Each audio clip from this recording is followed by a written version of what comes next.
I got really confused because nobody else reacted. And I was didn't like, hear it. What are you? Because didn't he say he was going to be finishing at 6? Like, he's with his other friend. Oh no, it is Dave. Oh, it's Dave. So I'm trying to find like just all the Mikey clips we have, so we can still have them in the show. It is Dave. I was doing Grease too, but now you're gonna be denied of that because it's exactly the bloody same. The bloody. What a man. What's this one? I forgot which one this is. I just want to make banterous content. That's okay. I want to save that file just because we need to. We need that to be the motto of the entire show. Just like he's saying. I just want to make banterous content. I just want to make banter.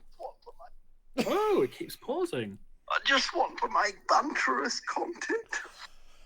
Rachel's in the house. Hi, Rach. Yay! Hi, Rachel. We've also got in the chat no one else. I wonder if JS Rock will Yes, we find have. the number this week.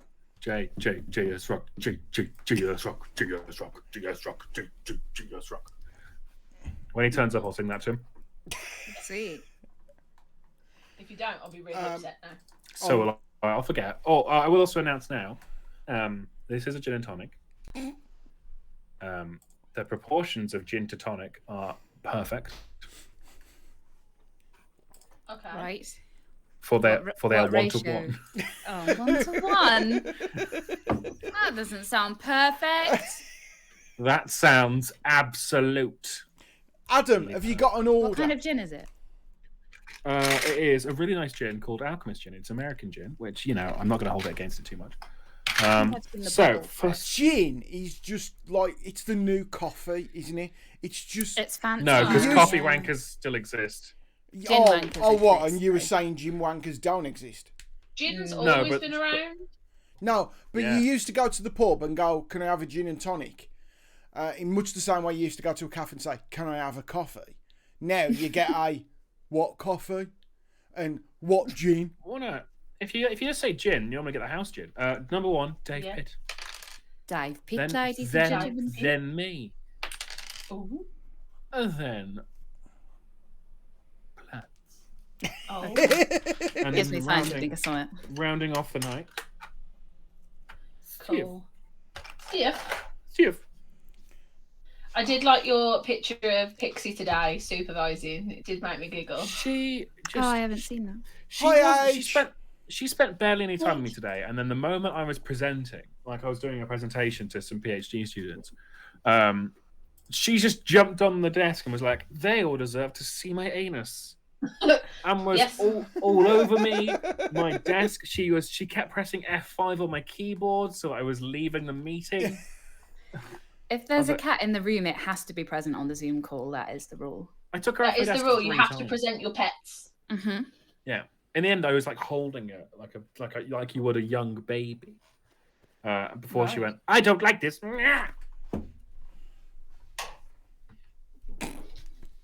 Oh God! We're all right. We've got a minute.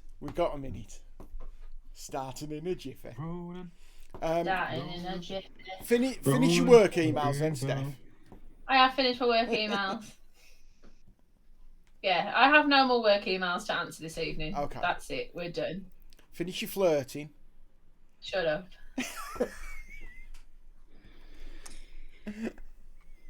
Look at her little face. Aww. She's a happy badger. Making her set. I genuinely wonder what you said then.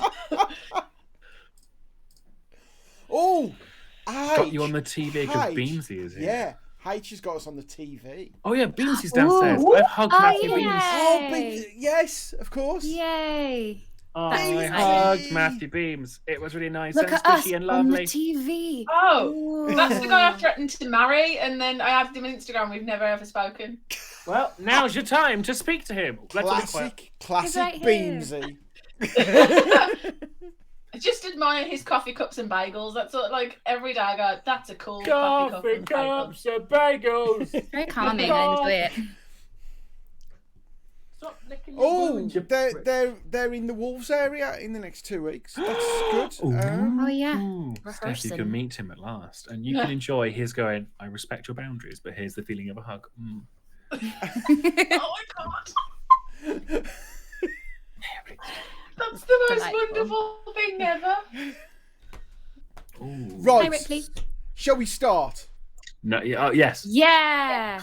It Right. feels weird with 4 of us. It does. Yeah. I don't. It does I feel don't weird like it. with 4 of us. I don't like it. It's Right. fine, I'll drink for 2.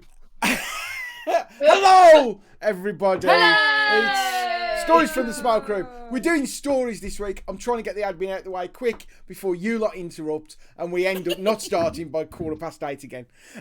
We haven't got Mikey. Mikey's busy doing real work. Boo. Boo. We should do a plug for Mikey's play because that's Yes, what we he's working should. on. Yes.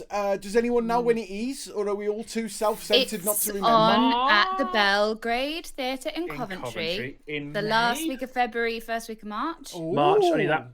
Good friend. And then it's going on tour to Plymouth. to like really good places. It's really And exciting. No, that is a really good place.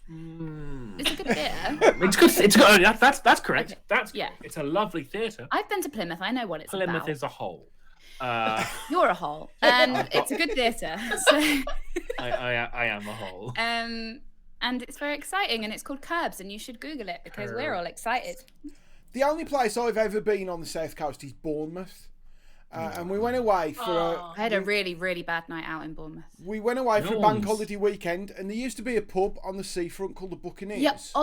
Oh no, there's one that's like on the beach. Is that the one? I can't even remember. It's like on the pebbles. It's like oh pebbly, no, isn't I it? don't think it was on the beach. On the beach, but I there think was. that's like there might Yeah. be a Toby Carvery now. I think about it. It was a pub called the Buccaneers, and we spent the entire bank holiday weekend going, "Where's the Buccaneers?" on the side of your booking head, because that's literally all you can do in Bournemouth. There's nothing. It's shit. I- It's a nice was- walk from Bournemouth to Boscombe, but once you get to Boscombe, you pretty much want to come back to Bournemouth. I had one night out in Bournemouth, and it was with someone from uni who was from there, and was like, "Yeah, come to Bournemouth, and I'll show you the sights." And the sights were not worth seeing. All I know of Boscombe is that Boscombe Valley is the location of a Sherlock Holmes mystery. Yeah, the Boscombe Valley. Yeah. I mystery. went to Boscombe last October because I sent you all the windiest picture. Oh Yes, yeah, you that did. was there. Oh yeah. I spent a lot of time in the Harvester, so I didn't have to go out. Oh, was that the family trip where you were definitely sober the whole time? Yes. Stone cold. It's sober. opposite day. You were sober all the time. Yes, me and my entire family were 100% sober all of the time. Now, it's funny you should say that, Steph, because, of course, today we're doing stories. Do you see that segue then? I did know.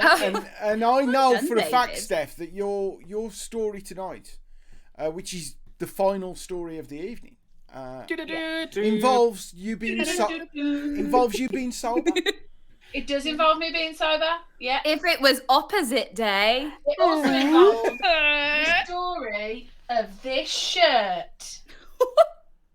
Can we change the order? Did you take I that can't off a wait. prominent West Midlands prop comedian? No, I did not. Prominent. Prominent Prominent. Telford-based props comedian. I chose my words carefully. Yes. I didn't. Because there's many West Midlands prop-based comedians. There's Yes. and And don't forget. they're my favourite. Right, Yeah. And Come on. also- let's start. Oh, Go- I'm enjoying the faff. But Yes. it's only 7:34. We're starting. So going. Oh, I love it when Dave Alright. gets forcul. More. I like to. bloody hell, he pointed more. his pen at us and everything. Don't stop. I'm close. What? Are you? I have already threatened to walk off this podcast twice before we even came on air. Do not start this now. Adam Is it Unwin. enough to put you off Adam- your biscuit? It's put me off my biscuit. Adam Can't Unwin. we- Get in my Made it eye. on air. Adam Unwin, are you arriving? What am I riding? Are you arriving? No. I'll let you know if I do. I'll go toot toot like a train. Text in the chat for my state of mind, please. Order tonight. I'm going first. Then Adam. Then Hannah. Then Steph. Sweet. So, Dave Pitt, we'll do a little. What's your story about, What's your Dave? story about, mate? What am you talking about? What I'm talking about, Dave? What you doing, mate? I'm going to That was tell. Australian. Come on, mate. I'm going to tell a classic fairy story, a tale of good and versus evil. Adam Unwin, what's your story about? I'm telling the glorious tale of how I very nearly ended up in Sandhurst. With that voice. Yes. Sandhurst. Right. What's Sand? Is that? You'll have to wait and see. Platts, what's your story about? Oh yeah, you haven't got a story, have you, Platts? Now, here's the thing. I am a child of chaos. So, Fact. I didn't prepare anything for the podcast because I forgot. So, I think what I'll do is when we get to me, I'll give the chat a choice, and you can either hear about my channel tunnel story, which is a bit boring, or I could tell you about that bad night. It was in Bournemouth. Sorry, I just saw a message from Rachel in the thing. Yeah. I had a bad night out in Bournemouth. Let me just tell you one thing about that. The only thing I really remember is watching a man with no thumbs try to open a packet of mini cheddars while all of his friends laughed. Tell that story. Tell it. Oh, That's it. That's the it's whole the sum of it. Ableist special. And I was like, why am I here? Why am I here? This is awful. Yeah, so either that or I'll just fish through one of these mystery boxes. Or maybe I'll think of something along the way, and when we get there, I'll be like, Sorry, oh yeah. Hannah, God Or bless maybe you. she'll do a dance. What? Dave, 1 minute.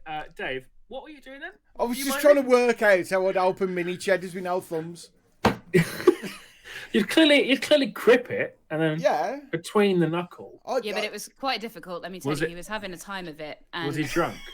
Because I can barely. yeah, I open think each other's so, like because drunk, it and I have was the power quite of the late in the opposables. pub. Yeah.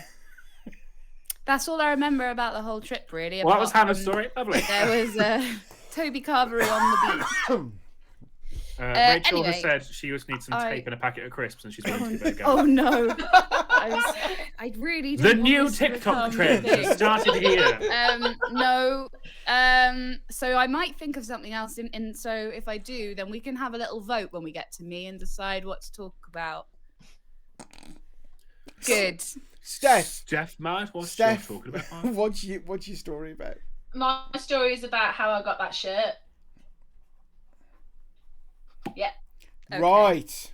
Well, Are I we think it's ready? only fair that we dive straight in, ladies and gentlemen, with a story from my friend and yours.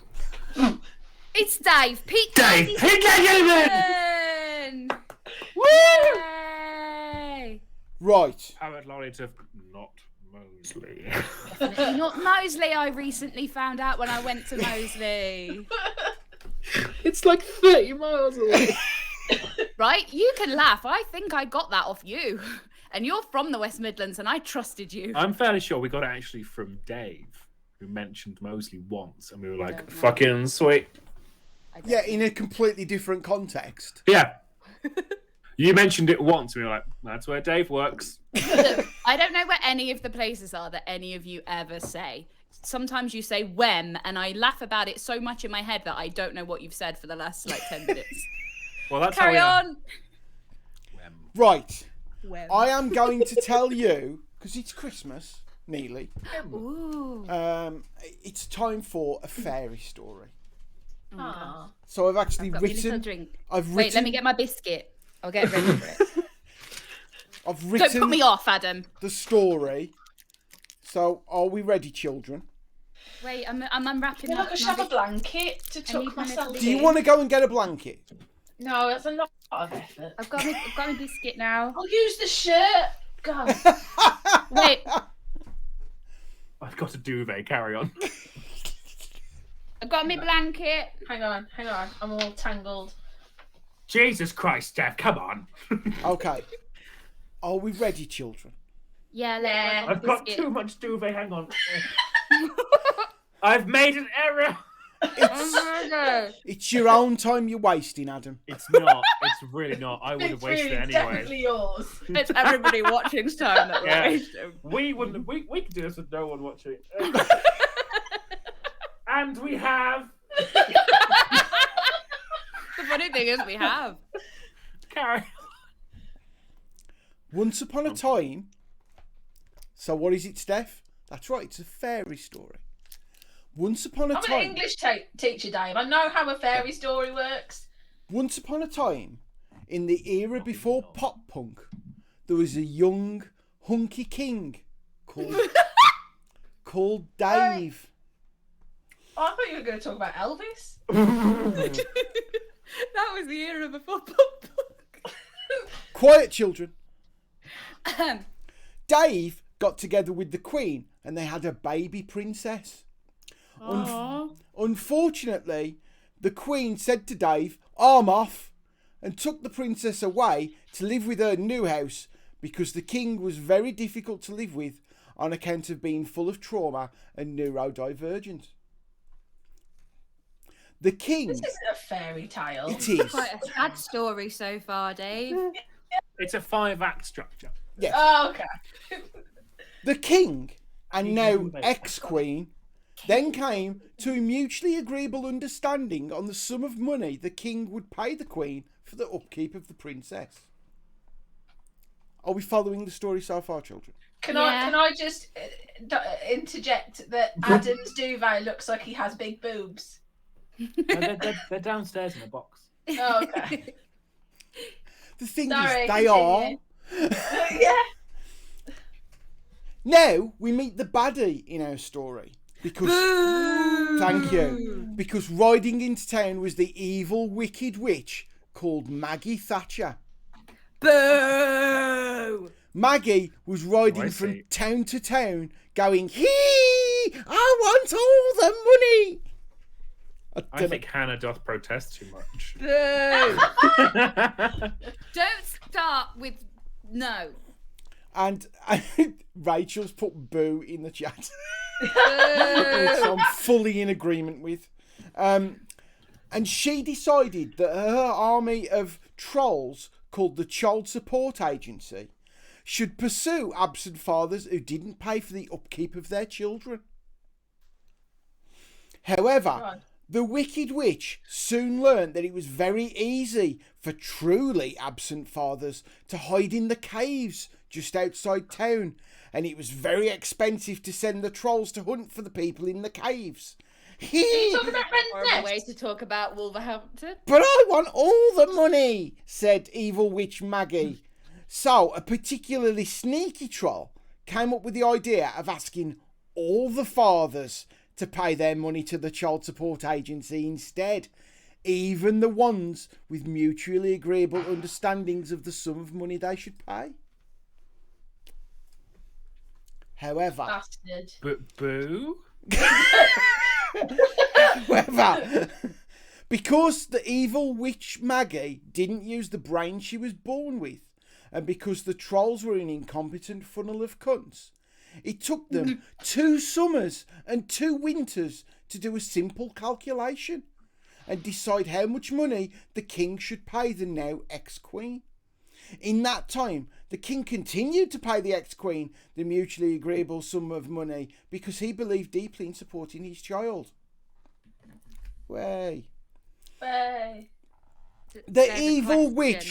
There's a question from the group. from Yes. the floor. If the king was the king of all the land, then why is he paying money towards someone who is below him on the social scale? The This, feudal system has been upset. that's Hannah, because more t-shirts for us, I think. the feudal system. House point for you, Hannah. Thank you. Yes. You know that's exactly how she behaved at school. The evil witch Maggie and her sneaky greed trolls even threatened to take the king to court. Boo. However, the king felt this was unfair and stood in front of the evil witch and her sneaky greed trolls and said, "Bring it on, bitch." Oh. Did the evil queen have a little creature with hairy feet called a tebbit? Yes, and a Willy Whitehall. Can't get them out in public. You see, the king knew if they took him to court, they would have to stand up and say in front of a judge, "Judge, the king has spent his money supporting his child and not giving it to us, the child support agency. And we need the money to spend it on cauldrons and spells and bribing newspapers to give a single-sided view on the complex Northern Ireland situation." I believe the scales fell off the metaphor there briefly. and the king knew. And the king knew that the witch and the trolls would get laughed out of court. However, the witch kept threatening to send the king to court. And even though the king kept saying, "Do it, bitch," she never did. Until eventually the king had to go and see a solicitor who wrote a letter saying if they didn't stop harassing his client, he was going to take out an injunction on them. And they stopped. Oh. Yay. A few weeks later, the ex-queen brought the princess to the king and said, "You can fucking have her. She ain't living with me no more." And abandoned her on the palace steps, never to be seen again. So the king took in the princess and raised her to be a fully functioning tax-paying member of society. Then, over time, the Wicked Witch lost all her power until eventually, in 2013, to the joy of everyone in the land, she died. And we all played that Mogwai song called George Square Thatcher Death Party. Yeah, and the king and princess both lived happily ever after. Or at least as happily ever after as they can in the neoliberal hellhole that the Wicked Witch has left behind. Yeah. I'm clapping. It looks like I'm doing something else, but it's definitely clapping. It really does. It does look like you're masturbating. It's making a similar noise as well. Come on! Adam, are you about to go to? A callback. Successfully achieved callback. That was a fairy story. Honestly, we should do this with blankets more often. Well, Yeah, It's a really a nice little vibe. blanket. That's your I'm takeaway fine. from that. Thank you, Steph. the story is brilliant, but honestly, duvets, guys. Yeah, it was really cozy. Oh, last Monday to Wednesday, I forgot I booked them off work.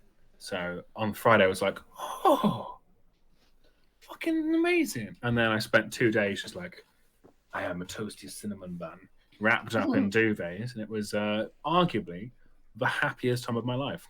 Yeah. Well, that's Love a sad good thing. cinnamon bun. Ooh, that's sad.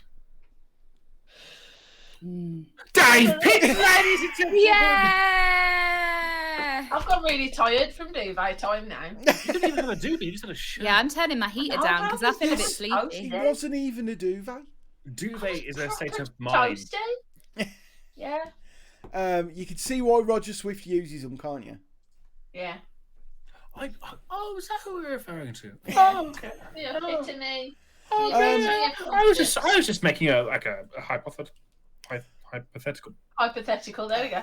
I was going to say hypotenuse, which is from. I was making a triangle. His boobs are in a box downstairs. It's Adam Unwin. Hey!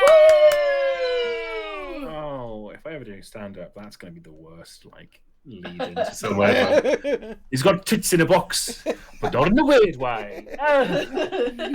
He just likes bird watching. It's Adam Unwin. If you liked bird watching, would you keep blue tits in a box? Depends how cold they are. It would be very easy to watch them if you did. Yeah. What am I doing? Oh yeah, stories about my life. So I'll paint the picture of a scene. Sandhurst. We'll get to that. That's that. I know that's the end goal. That was painting. Yes, ooh. Well done, Looks like We're you painting a were scene. just giving a hand job to a very tall man. How do you give hand jobs, Dave? Because that's not how we do it. I mean, somebody like if it's like a lever I was going to say, yeah. on off. If you give hand jobs like that, Dave, you are not getting a call the next day. That's all I'm saying. Well, they are back you on s- Tinder. You you are s- blocked the night before. You say Don't that. you dare. You say that. Yeah. Okay. Okay. Anyway, so Adam, Has he put you off your biscuit yet? you've put me off 2 biscuits already, and it's only 10 to 8. We're on for the record. Come on. I left uni, which a lot of people do. Once they're finished, it's genuinely frowned upon just to hang around, Yeah. despite what some people do. That's a different story for a different week. That looked like you just glared at Hannah because that's where she is on my screen. It's like you went. I some wish people I do. was hanging around at uni, and I wouldn't have to be doing normal things.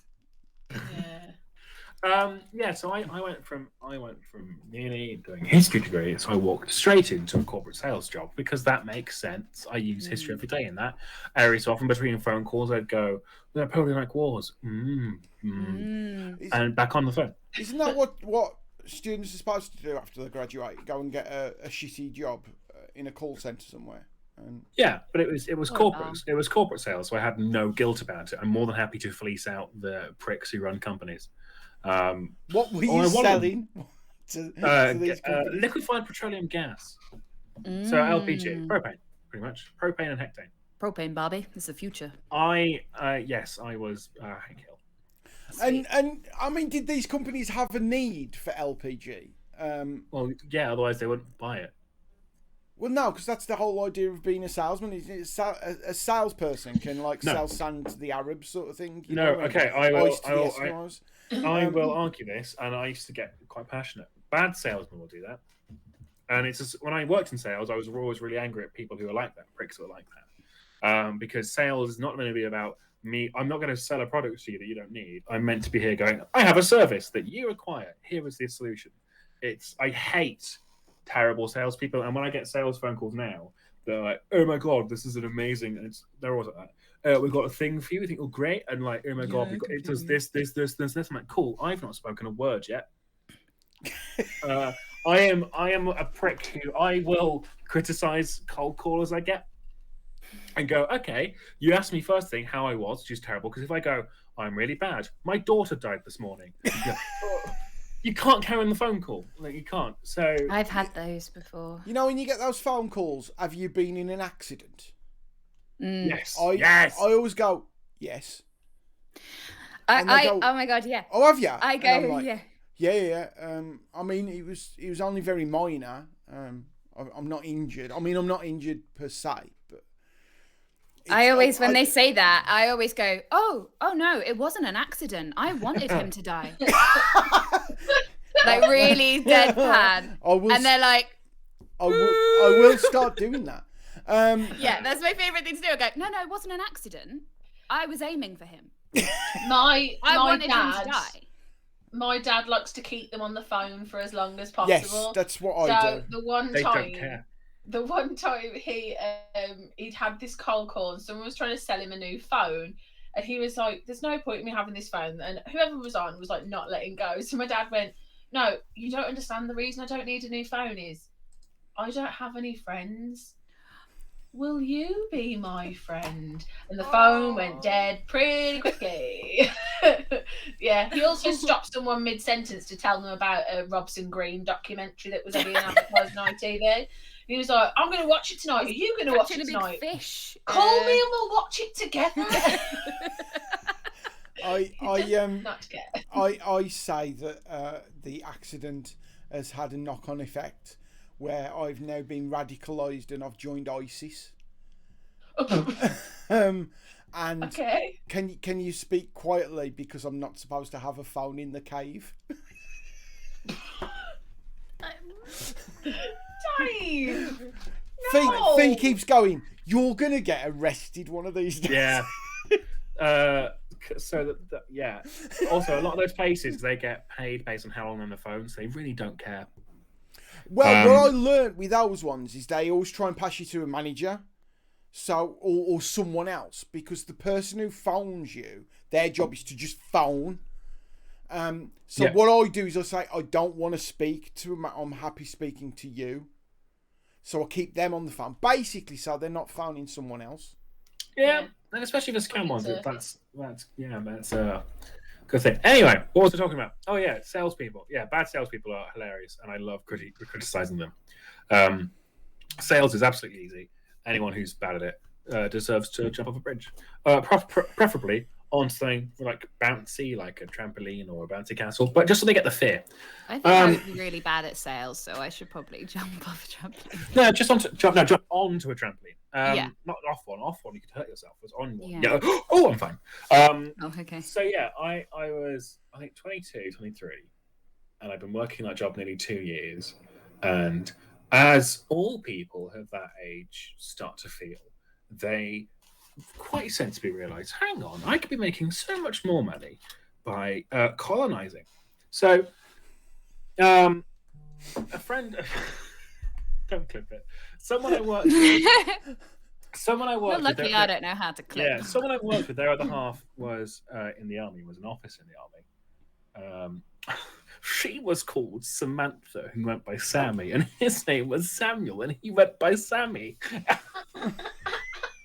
Sammy and Sammy. The hilarious jokes that they told about each other, how they got confused. And, Did you call them Sammy Squared? No, I called them Sammy and Samuel because it annoyed him. Lovely man. I just decided it'd be funny, and no one else thought so apart from me. But yeah. And the level of petty I live for. Oh, that job was like my man. We'll get to the story. My manager there was like, it's going to sound really bad. He was the first really flamboyant, open, like dare I say, aggressive homosexual I'd ever been, like in day-to-day like chatting with all the time. Who was like, I'm gay. He was like that was like how he'd start a conversation. He came in one day and went, oh my God, I've had such a weekend. My ass is like a drawstring bag.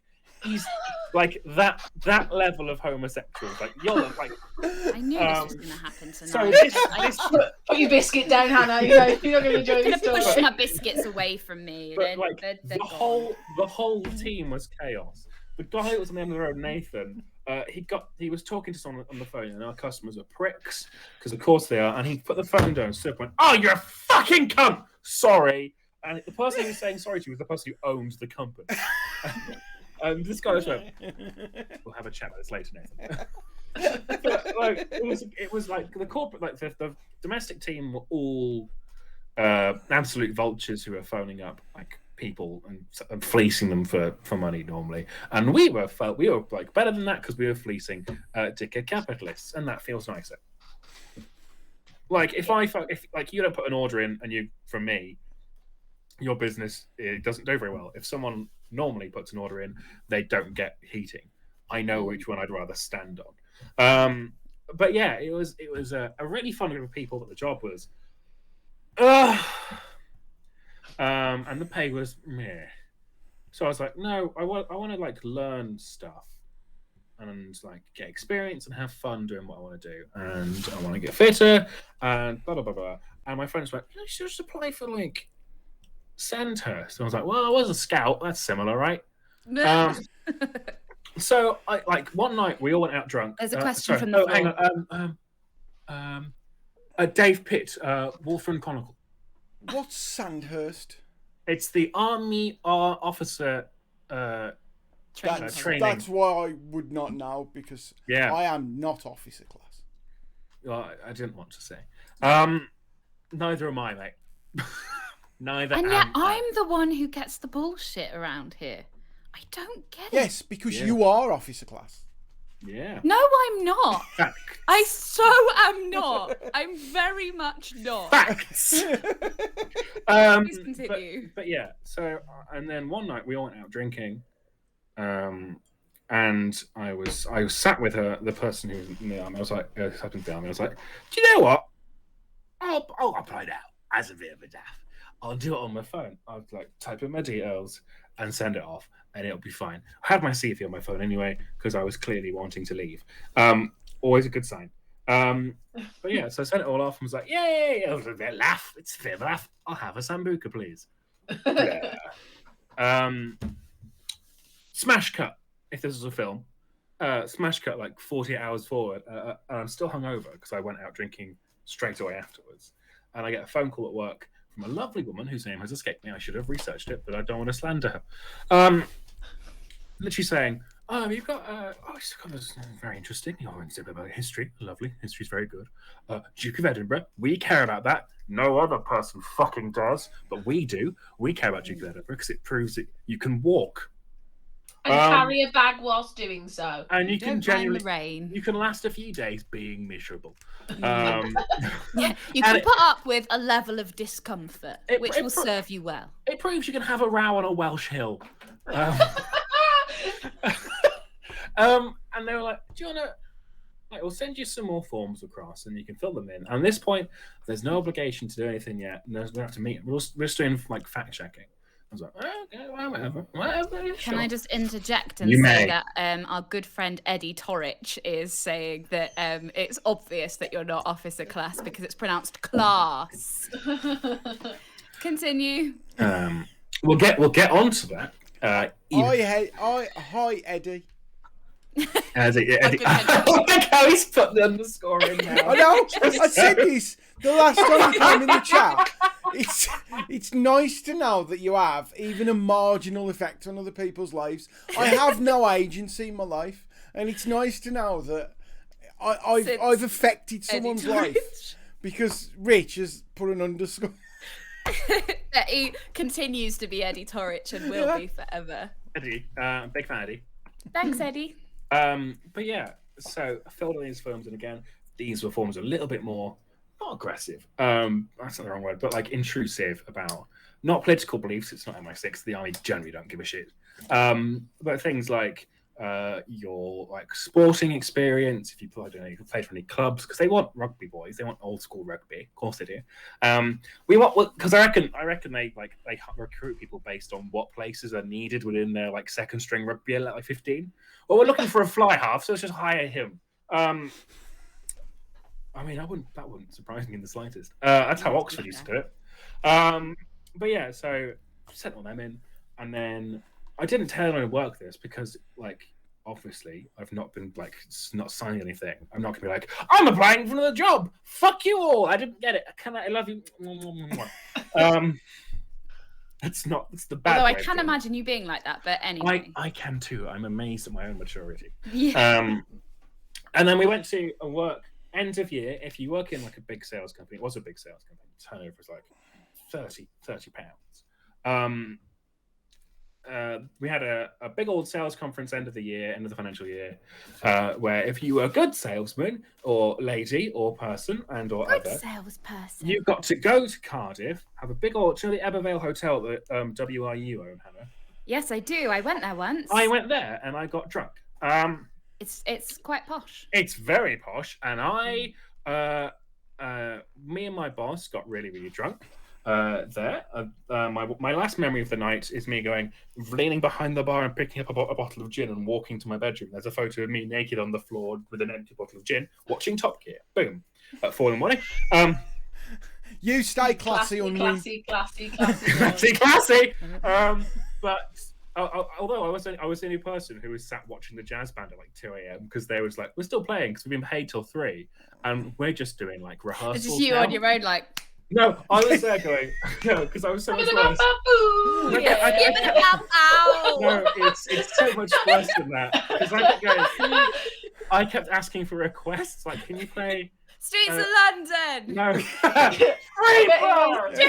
I bet it was Van Morrison Moon Dance. No, I wanted them to do Dave Brubeck's Take 5, and they wouldn't do it because it's really hard to play on the trumpet. I was like, yeah, but Take 5.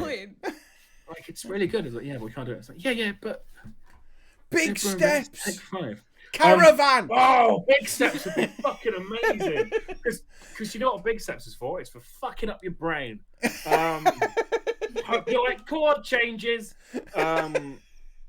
But yeah, and while on the dance floor with Sammy, I showed her a text I had saying that you've been progressing through the application process, and she went, "Yay! You might die in Afghanistan." I was like, "Well, this is a bit of not the reaction I wanted."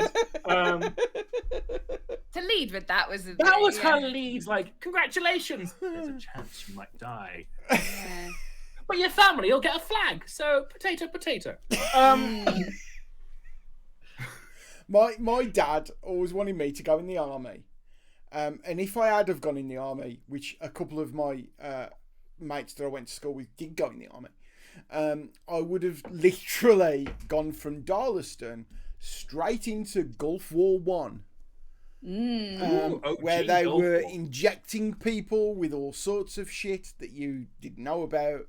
I've got a mate of mine who still brags that he can shag sheep if he wants because he had like all the anti-anthrax meds pumped into him. I'd probably have PTSD. Yeah, it was. I mean, it was horrific, unpleasant. Not yeah, nice. But my dad had been in the TA for like 30 years, which, or as my mum always used to say, the drinking club. Yep. I'm off to do a maneuver.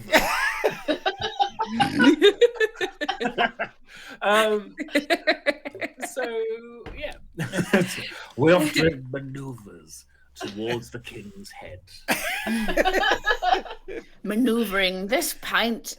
Enemy sighted. Mission accomplished. God save us. Oh no, they've come back for more. Nedrick, I need some nuts.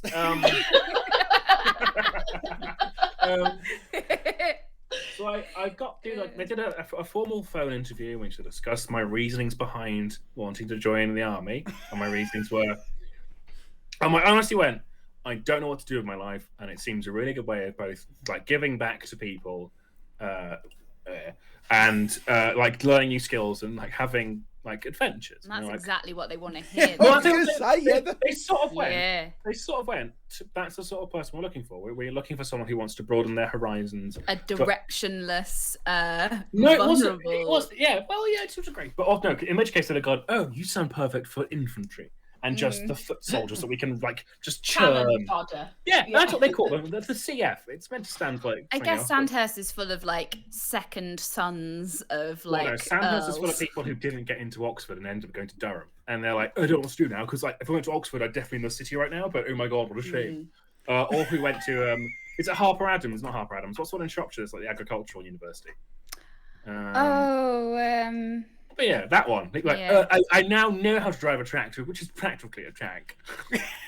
So I had this phone interview, and they're like, right, we'll book you in for an in-person interview down in London. I was like, for some reason, I didn't think that the head of army recruitment would be in London. I thought it would be somewhere sensible, like, oh yeah, London. Went down the train. All sitting. Oh yeah, you actually went and everything. Yeah, all sitting. I got I got really far into. I was like skin off my teeth off from like becoming a dickhead. More of a dickhead. Different, just like flavor profile of dickhead. Different flavor profile dickhead. Less chaotic abandon and more boot to the face.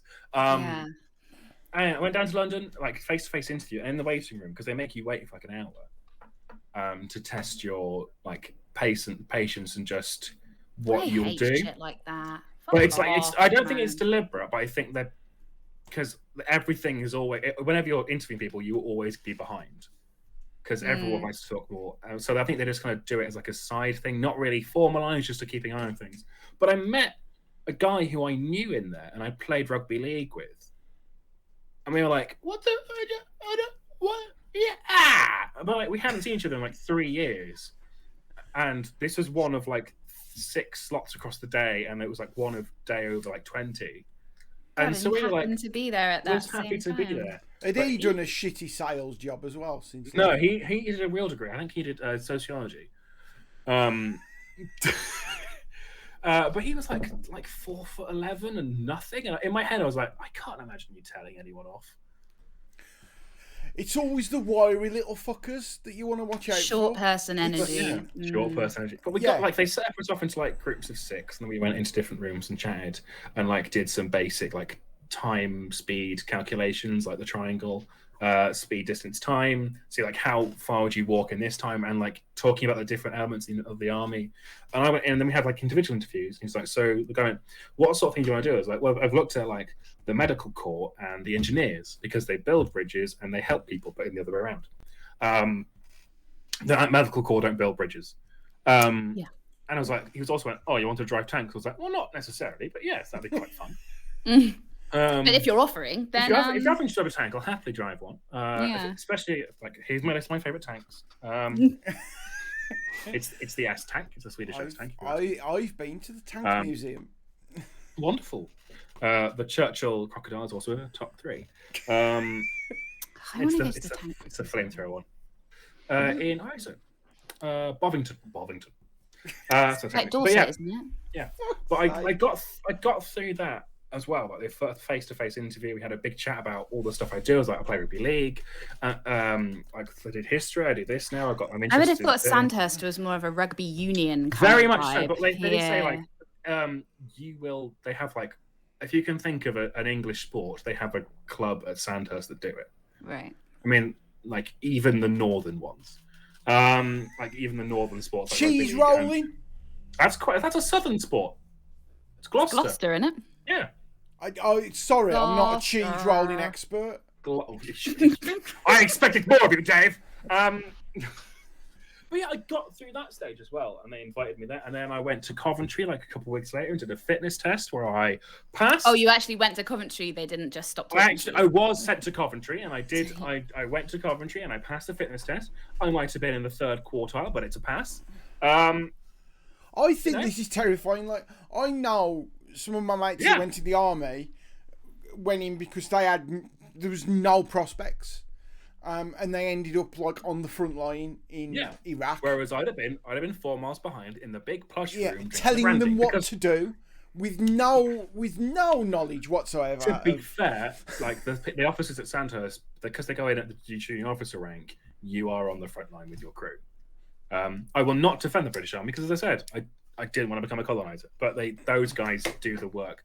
But yeah, I got through that as well. I got past the fitness test, and then I was told, okay, well you can now arrive to this place, and it's your final stage before Sandhurst.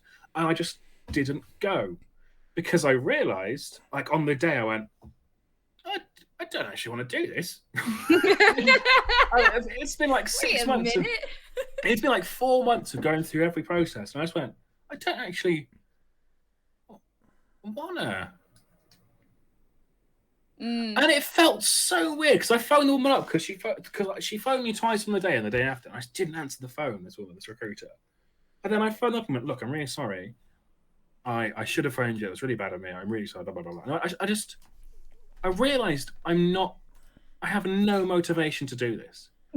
I think I wanted to prove to myself I could do it, and then went, "Fuck it, no." This. I think we've had this wrong all along, Hannah. It's not you that's the Tory. It's Adam. That's what I've been saying this whole time. This energy is pure Lib Dem. This is pure Lib Dem energy, which is, I could be a Tory, but I haven't got the heart.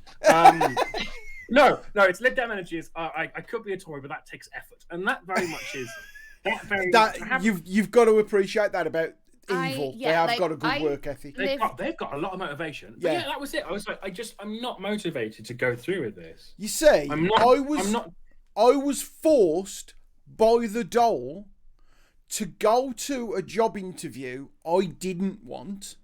Yep. Which was packing eggs. Ooh. That's my favourite gay sex euphemism. Come on! And I didn't get the job. What? Packing eggs. That can't be good for the self-esteem. No, it's not. It's really not. Packing eggs was actually quite difficult. I think it is as well. They're very breakable. Don't try and Don't No, try it's and help not. me out I'm not now. trying. I literally am like, I would not be able to Also, pack this, eggs I'm because imagining I'm those very fake- clumsy. They come down the conveyor at some speed, I'm guessing, as What well. do you think that, like, they're all eggs, but then occasionally they'll throw a tennis ball in there to see if you're paying attention?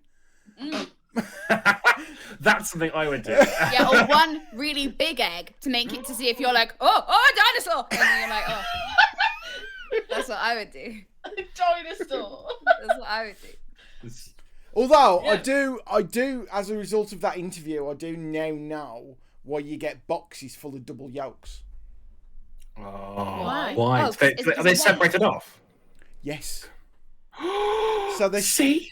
they hold them up to a light and they can see the double yolks, and they put all the double yolks separate, and that's the ones that the people who work there take home because they're double yolks. But then there's some left over, so they just go out to the shops as normal, and that's why when you crack an egg and it's a double yolk, it tends to be the whole box is a double yolk. That's Yeah. awesome. Honestly, like, is there a joy greater No, I than think cracking an egg and it's a double Yeah, yolk? the only way Yeah. to better is if you crack the egg open. Getting and then the little job parts- packing them, as opposed to being told you're not good enough to get a job packing them. Maybe you were too good to pack Maybe, the yeah. eggs. Don't try and be Can you nice hear to that? me now. Can you hear that, Dave? Fuck The off. smallest violin playing the I- saddest song. Just I for you. reckon the only joy better than cracking an egg and getting double yolk is if you crack the egg and then the little plastic pod out of a Kinder egg falls out as well as an egg. Yes. I don't know. I think that would ruin my egg experience because then I'd be like, how? Your How experience. did that my egg experience? Because I was looking forward to a delicious egg, and Delicious. now I'm worrying about who's handled it and where that's been. What if it came out of the chicken? I'll the tell Kinder you who chicken? hasn't handled it. Me! Are you I'm glad angry that that you you're not don't pack bitter eggs about now? it. You've got like a Are nice job in you? IT. Yeah. Are you really angry you didn't get that job as an egg packer? You know what? I was on the dole at the time. Yeah. I was at that kind of, I just fucking need a job. Just get anything. And then you're like, okay, I'm going to get a job packing eggs. This is what it's come to. And then you're told, no, we don't want you. Did you ask for feedback on the interview? No, because I don't know if this is like a millennial thing. I've only But- ever done that once, and I regretted it immediately. Oh no. Oh, Was okay. it that good? Could this be your story? No, I went through like when I was looking for a job like after uni, I applied for like 70 jobs or something. So I had a few interviews at places, and I had one particular interview at the BFI, and I was like, this is it. This is the job for me. I love films. This is great. And the interview went really well, and the people on the panel were really nice. We had a nice chat after, and I was like, I'm definitely in there. Then I didn't get didn't get it, obviously. And because I'd really convinced myself that it was a good one, I was like, fine, I was going to reply to the thing. Like, it said, like, if you want feedback, like, let us know. So I was like, I would like feedback, actually. And literally, it was the most pointless thing in the world and just made me feel really embarrassed because they were just like, oh, if we just preferred somebody else. Oh. They're like, and I was like, cool, great, thanks, good. glad that-" Yeah. yeah. Can I draw attention to the chat where Matthew Beams made a joke, which is cheese rolling happens in Gloucester, but only for doubles. Like double Gloucester, I don't get the double Gloucester, the Double- cheese. but I don't get the first half of the joke. Because we're talking about where cheese rolling is from. Yeah, I get that, but like only for doubles. I don't understand. I Like can't doubles in understand- tennis, like Oh, you're playing right. doubles. Right, I okay. always No, I think get it. jokes are funny if you have to explain them. It's like Yeah. jokes. I jokes thought it was are- a good joke, so shut up. Jokes are like frogs. You can dissect them, but then they die. I don't want to dissect the frog. But like, there's literally no nice way of ending my story. It's just I just didn't go because it felt wrong, and then that entire want just left me like a fart. It just Like you just like kind of started a little snowball at the top of a mountain. I think that's You've what been it like, was. wonder how big this snowball can get. And Oh you were my like, god, this oh snowball's no, too big. There's a town my below. house, help! Yeah. Yeah. I mean, mean, I suppose in a way, it's a good job you spotted then that you didn't want the job, and not Rather than first day on the front line. Yeah, in a waddy. It very much feels being like shot. yeah, Going something that rather- it's rather- hard I to want back to out be of. here. I've got a blue UN hat on, running across the Crimea, going, "Why am I here? I wanted to be a teacher."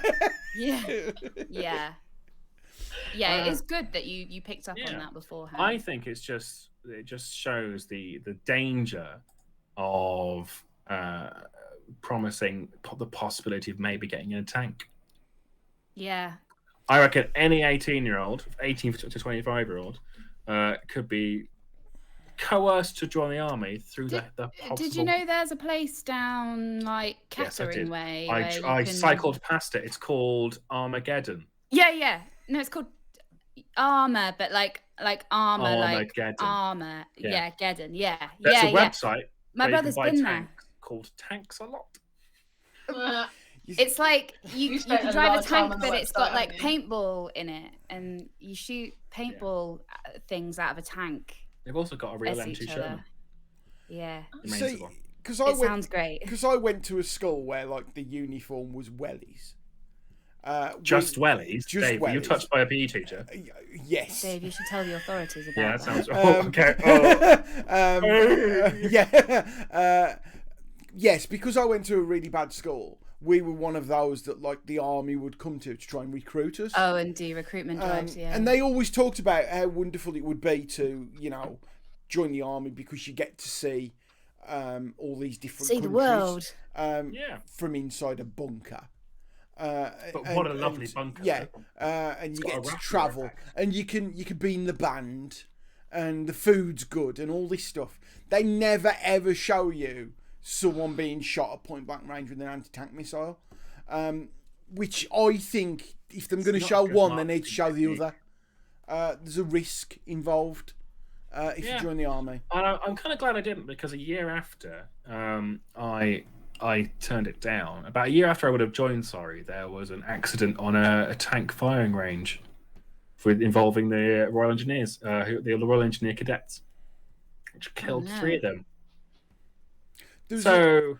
At the school where I used to work, Steph, and where you used to be a pupil, there was a teacher who had been in the army, and his job was actually repairing helicopters and planes and stuff.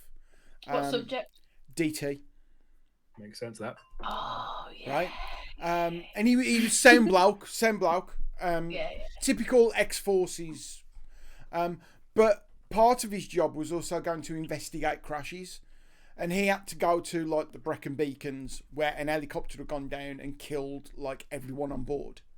And they went there and they were like checking everything and getting stuff done, and an helicopter come down and they went, "Oh, we'll go now." And him and a couple of others says, "Oh, we just want to finish off." This other helicopter took off and crashed and everyone died. Oh, shit. Yeah, and he was like,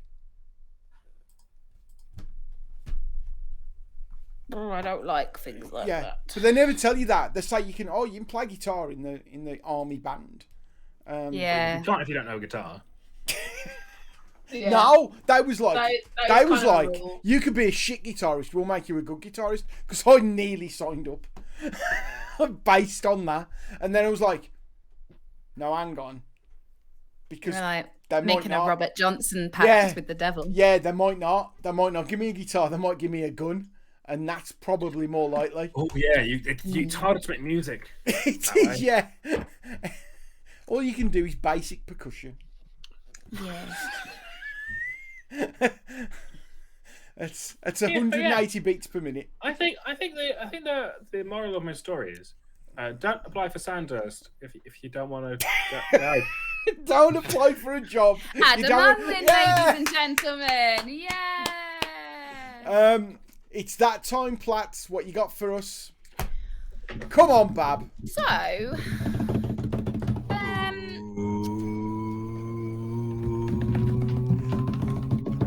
I'm going top left. I'm waiting for you to finish. I'm going top Yay. left. I want to know what's in the one that's top Toot,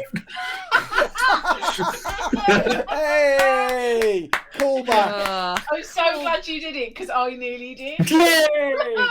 I always arrive first. I knew it was going to be one of those podcasts. How's the biscuits, Hannah? Basically, I've put them over there because I've been put off them. So I do have a sort of story that just Adam's one reminded me of, but I don't know whether I'm literally allowed to tell it. Oh. Yes, you Is are. it- Yes. Is it yes, CIA based? Yes, you are. You can tell it. It's safe. Yeah. We've checked with everyone. It's fine. Because there was a time where I applied to MI6. And I'm wondering, have you theoretically, told this? I think have you I might told? I don't know if I've told that story. Wasn't it or last not. week? No, we were talking about it. Oh, we were the chatting last about it. week, but I don't know whether I've done it on the podcast. I don't think you have. Or I can open a random box of your choice. MI6. MI6. MI6. Top left. MI6. Top left. Okay, I don't know how MI6. to decide. Steph's voted. I just said MI6. Steph's voted. Well, okay. Can you do So- the MI6 story and then distract yourself by looking in the box at the top left? Yeah. Imagine if there's something in there from MI6. Do you know what? One of those boxes might have the form in there. What are we waiting for? Let's have a look. Yeah. Wait, I've still got my blanket on. Steph, stop doing Steph, work stop emails. texting him. Which one of us was right, Steph? Is it that one? No, other one. That one. It's a work email. Steph, Sorry, it can't be you've come through. what time do you finish work on a day?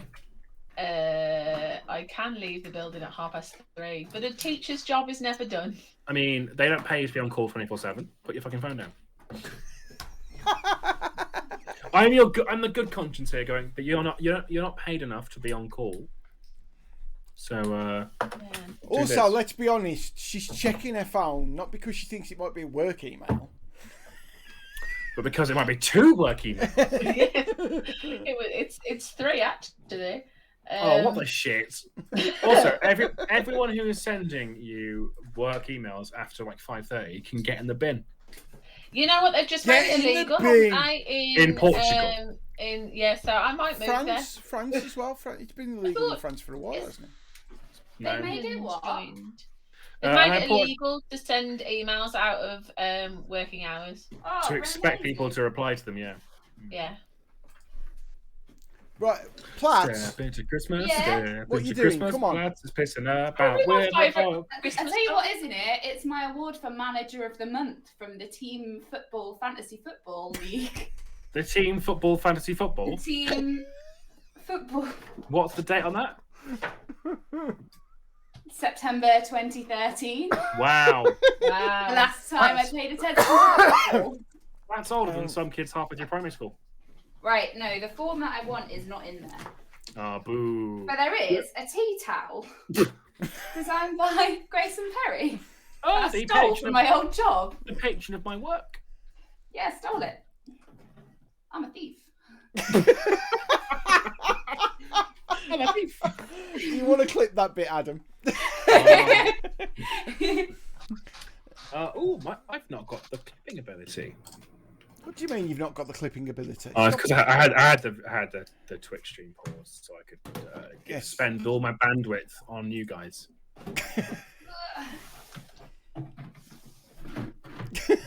Platts, I feel we need a bit of Sorry, energy in the room. Yeah, sorry, we got off topic because I thought it might be in there, but yeah. So I guess technically, because it was a long time ago and I'm never going to apply again, then I think it's fine to talk about it because technically you're not supposed to tell anyone that you've applied. Oh yeah, MI6. Yeah, sorry. MI6. I'm Not talking about. This is not something I had to worry about when I applied to be an egg packer. Yeah, They're like, you can tell everyone. Yeah. yeah. It doesn't I matter. think it's fine. Like, I think, you know, what are they going to do? Tell me I can't work for them. I don't want to work for them. So, Did you sign something called the Official Secrets Act? No. You're fine. Did you carry sign a on. non-disclosure agreement? No, I never actually gave in. I never actually sent any paperwork in. Oh, you're fine So- then. Right. We've Yeah. got another case of someone applying for a job they didn't want. It's very similar. That's but why it reminded me of it. Infinitely cooler. Yeah. Well, so what it was, I was working at the Royal Academy in London, as we've talked about before, doing like admin, hooray, and Or it like was badmin. badmin. Hey. I'd been there for like a year and a bit, and it was getting a bit repetitive. And so I was like, oh, what do I want? I don't know what I want to do really. I don't know if you have seen it, but like when you used to be getting the train home, they used to be handing out like Stylist magazine on like one day of the week, and it's like, I hate it. It's like this shitty like, oh, women, look at these spa treatments that you should spend £1 million on, kind of things, and like, oh, why don't you just book yourself a 5-star holiday to Turkey? And I was there with like making my sandwiches and taking them in foil and eating them in a graveyard because I couldn't afford to like get to the end of the month because London's a shithole. What I love about eating food in a graveyard is you can go, I might be bad, but at least I'm not dead. Yeah. I nom, literally used to be sitting there like, well, at least I'm alive, eating my Bitch. little ham sandwich out of a bit of foil. Although I wish I was Living dead. the dream. I wish I was. Bright lights, big city. Can't get to the end of the month. What was on the sandwich? Ham? Just used to have Just- like just said ham. ham. Middle Yeah. class Ham sandwich. tosser. Not tongue. A ham sandwich. Whoa, It's middle I class. said about a tongue Yeah, sandwich. but I think tongue in a sandwich is a sign of someone middle class, like because it's only ever I don't wanna found eat a in tongue. in crusty bread. It makes no, my I said throat that feel wrong, weird right? when you say the word tongue. Tongue. Right. Pork tongue. Um, Blah, blah, blah. Tongue. I my You don't like a good tongue, Hannah? we, Steph's face. Steph, say it, Steph. No. Yeah. I remember as a kid having to go to school with brawn. Oh no. Brawn. So Oh, basically, what they do is God. they take all the meat off the skull.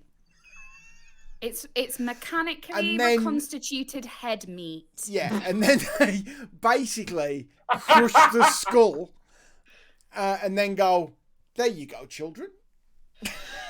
It's the worst thing on But earth. it's like 5p a slice, which you know. Smell of it. Oh, it's called head cheese. Head meat. No, it's called head cheese. You're called head cheese. It's genuinely. Anyway, Oh. my story is that in Why is This- it called head cheese? I don't I'm so know. disturbed. And I Um, kind of want to. Oh, you know when you've got a Oh! gag right here. It's called potted head in Scotland. Stop it, Adam, because I'm going to be sick, and I don't want to be sick on the internet. I like the fact that Adam put a link to head cheese in the chat, Cheese. and You're welcome, as he did, we lost 2 viewers. I'm not surprised. Head cheese. Stop saying head cheese. so anyway, my point The viewers who lost was for bots, it's fine. they hand out this free magazine when you like at the station for when you're getting on the train, and my train home used to take about God. 45 minutes or something. It was ages away, so I had time to flick through this magazine that I hated, and because it was always like, oh, why don't you just buy this like £35 moisturizer? And it's like, no. Anyway, down with the patriarchy. There was a Oh, I don't know what's happened. I didn't have the internet open and it was making football noises.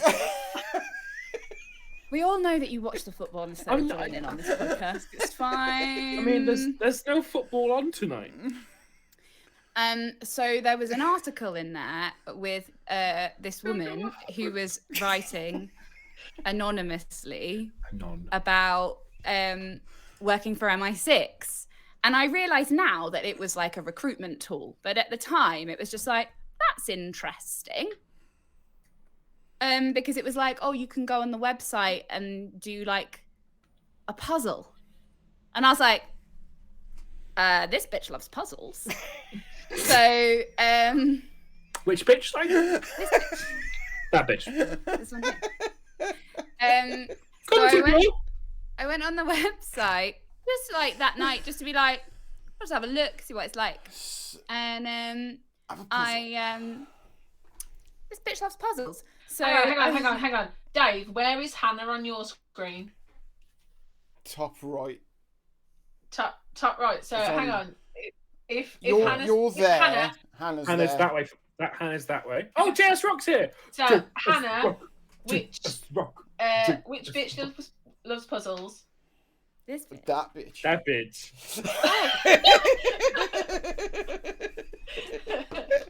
Clip it, Adam. Ah! This bitch loves puzzles. So I went on the website and they have like this whole thing where it's like, oh, you know, pattern matching and like stuff like that. And I did it. Like, oh, look at me. I got a good score. Well done, me. And then I got an email like, now to progress your application because you did well on it or whatever, you can do this extended version of the test. And I was like, this bitch loves winning. So I Which bitch loves that bitch.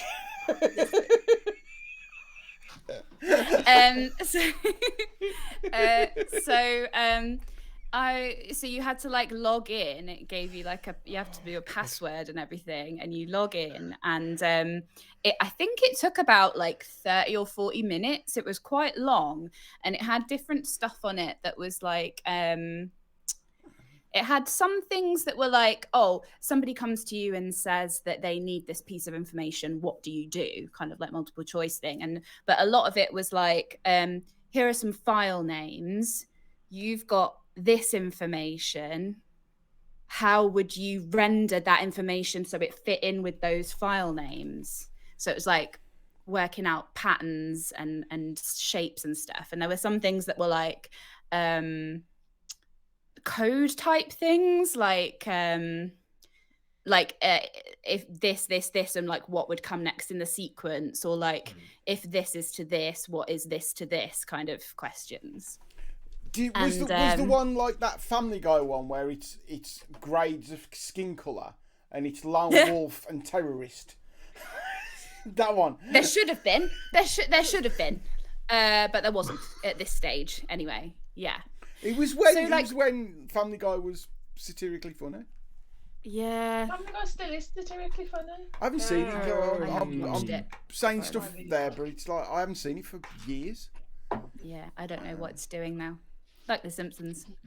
Oh, The Simpsons is dead to me. So what it is, you don't like apply just for a job. It's not like we've got this job and you apply for it. You apply at a level. So there's like the first level, and it is like admin level basically. And that's what I applied for. And then there's like intelligence officer level. But I So think hold on, you need to do admin that. level. Yeah. Is that money penny? Yeah, but what it is, there are like several departments, but you don't get to choose which one you work in. They assign you if Whatever you your get through the skills base comes process. to. Yeah, and then Yeah. they rotate you every 6 months until they find the one that is like the best for you, and then they do like a career progression thing. So you might end up as an assistant to an intelligence officer doing like spy shit, or you might end up in the mail room, like just posting the letters around to people, like, or you might end up in HR. Like you don't get to pick, which is one of the things that I didn't like about Oh, it. imagine ending up in HR. I'd sooner do the egg packing. Yeah, well, that's one of the things that put me off about it, because I was like, if you could guarantee like, oh, this will be an interesting time, but it probably wouldn't be. It would be like boring admin, but like with a slight sort of hint of danger to it. It's just sort of chaos. So it's like you're not supposed to tell anyone that you're applying Double except for like a spouse. 8. So I did this extended test, and it was like, oh yeah, we'd like to invite you for a phone interview. And I was like, oh no. Okay. So I like pretended I had at this point, dentist appointment. At this point, they've definitely been looking at your internet search history as well. Yeah, probably. Yeah. So much porn. And and they So much porn. not at that point. Give it a week. They bearing in mind this is like, I don't know when this was, like 2010, 11-ish. Also, post 9/11.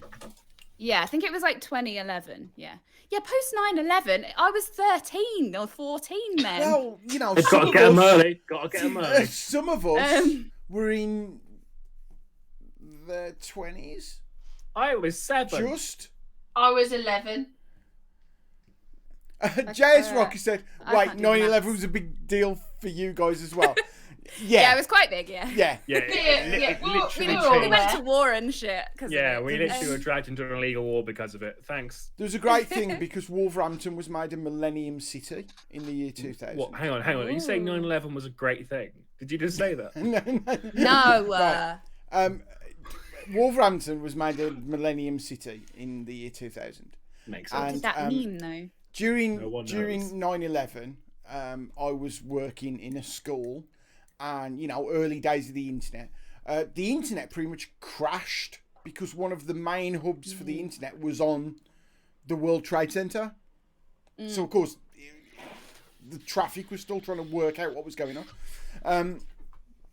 So it happened at like 2:15 our time, and then we're getting all these sketchy reports of there's up to 50,000 people have died and all this. It's like, bloody hell, what's going on?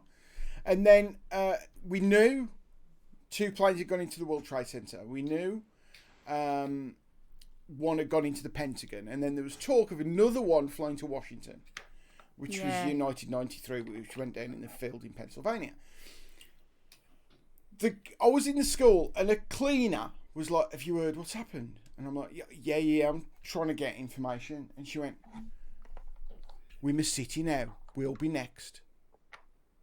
And I'm like, no, it's not. Don't think that's how it works. Their It hit goes- list doesn't go World Trade Center, New York, Pentagon, again, Washington, Like Wolverhampton. Campaign. As the Wolverhampton. It's not on Yeah. the list. We're all right. Yeah. Darlaston Co-op. Yeah. then it's Bilston. Yeah. And then it's Milton Keynes. Yeah. Don't forget Luton. Who No, can they've got an forget? airport, they'll be all right. Land. So I was like, fuck it, let's see what happens, which is how I spend my whole life. And so I like pretended I had a dentist appointment and like just went and sat by my phone. So it was like a number, like they give you this number to call, and they're like, call the number, and you just have to wait, like it's a sort of waiting room type thing, and then somebody like an operative will answer. And so you just like at the allotted time call the number and sit there like. It wasn't like an 0898 number, was it? They weren't just trying to like fleece you from. Honestly, I cash. can't remember. No, I think it was an 0300 number. Your bill turns up It's like- 600. Or maybe they rang me.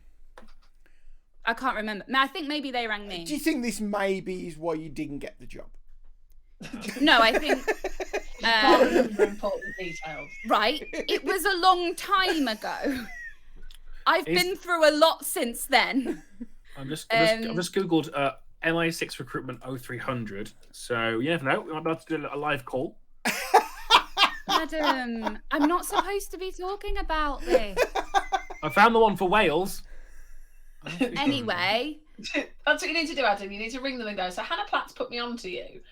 And just see I'm what with they- that. All found the one in Wales. I'm not on the podcast next week. All And no one's found- talking about it. People in the chat, you'll know I've been The disappeared. number I found for MI6 Wales is it's for construction and property led by the government. Oh, beautiful. It's for apprenticeships in Wales and Scotland. I'll found the one in Wales and tell them that, although I don't sound Welsh, I'm living in McCuntleth. They will not. They Hurts will. me every time. The Secret Intelligence Service has its own website called cis.uk.gov.uk/recruitment. Yeah. It's yeah, not. that's where the quiz It's a- is. Quiz. Well, I don't know if it's still there because I haven't checked. This is literally like 11 years ago or something. So, I was talking to this person, and they were like, "Don't worry if you say something and then there's a silence. It's just that I'm writing down everything that you say." And so, like, I would say something, and then all you could hear is like, I mean, it's a bit like really worrying. fast typing. It's a bit Yeah, worrying because you'd think MI6 would have access to a tape recorder. Maybe. Yeah, I don't know. Well, one of the jobs that you could apply for was like basically just sitting and listening to phone conversations and writing down like names and places and stuff. Like, yeah.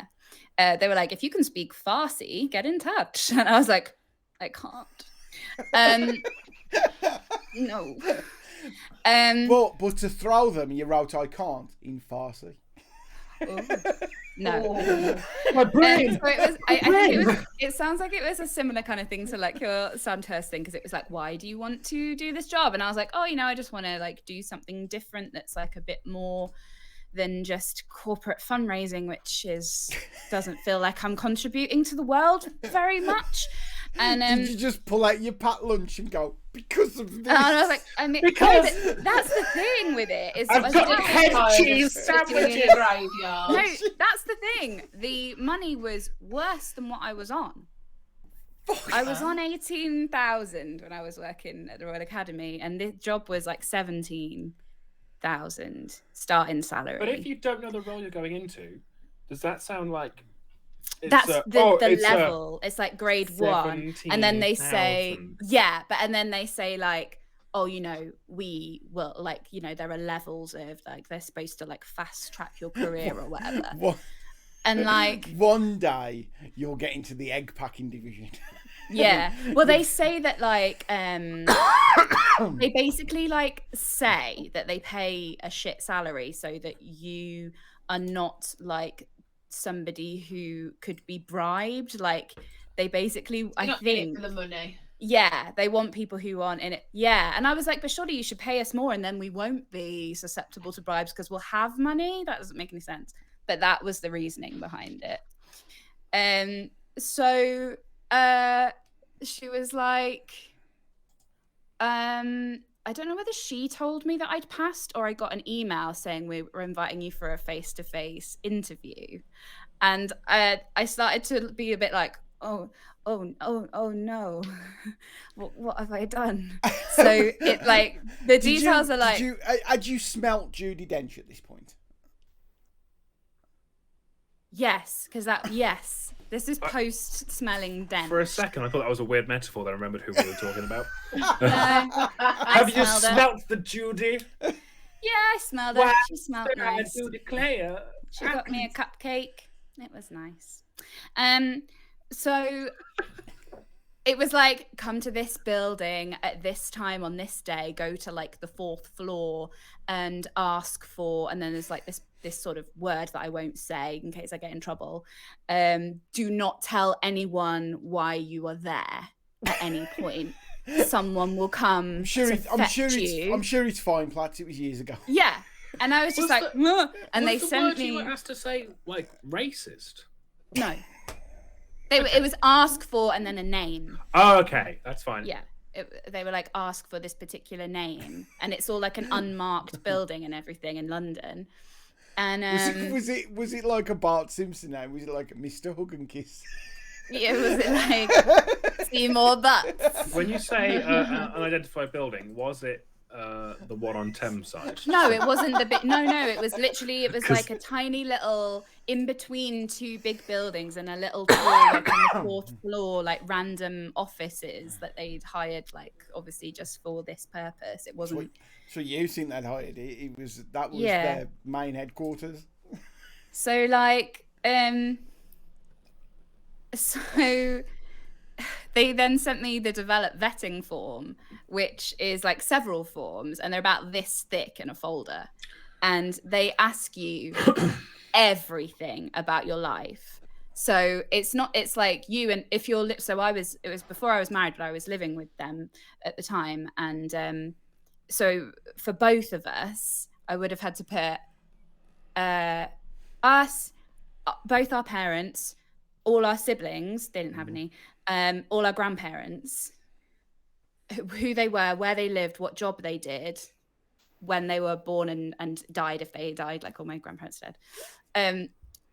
And yeah, and then but they you had should to put, already like- know that anyway. They're Yeah. probably doing No, that. They to probably I test. think- do. It's So just the no, crap that you're yeah, telling no, the but the truth, test yeah? of it is, the test of it is, are you being honest? So like, there's a whole section on it in like of like alcohol and drug use, and they in the thing that I'd read about the application process, it says like they don't disqualify you if you say you've done drugs, but they want to know if you're the person who would own up. So they want to know if you're honest with them, or like open enough with them to say, yeah, I've like smoked weed or whatever.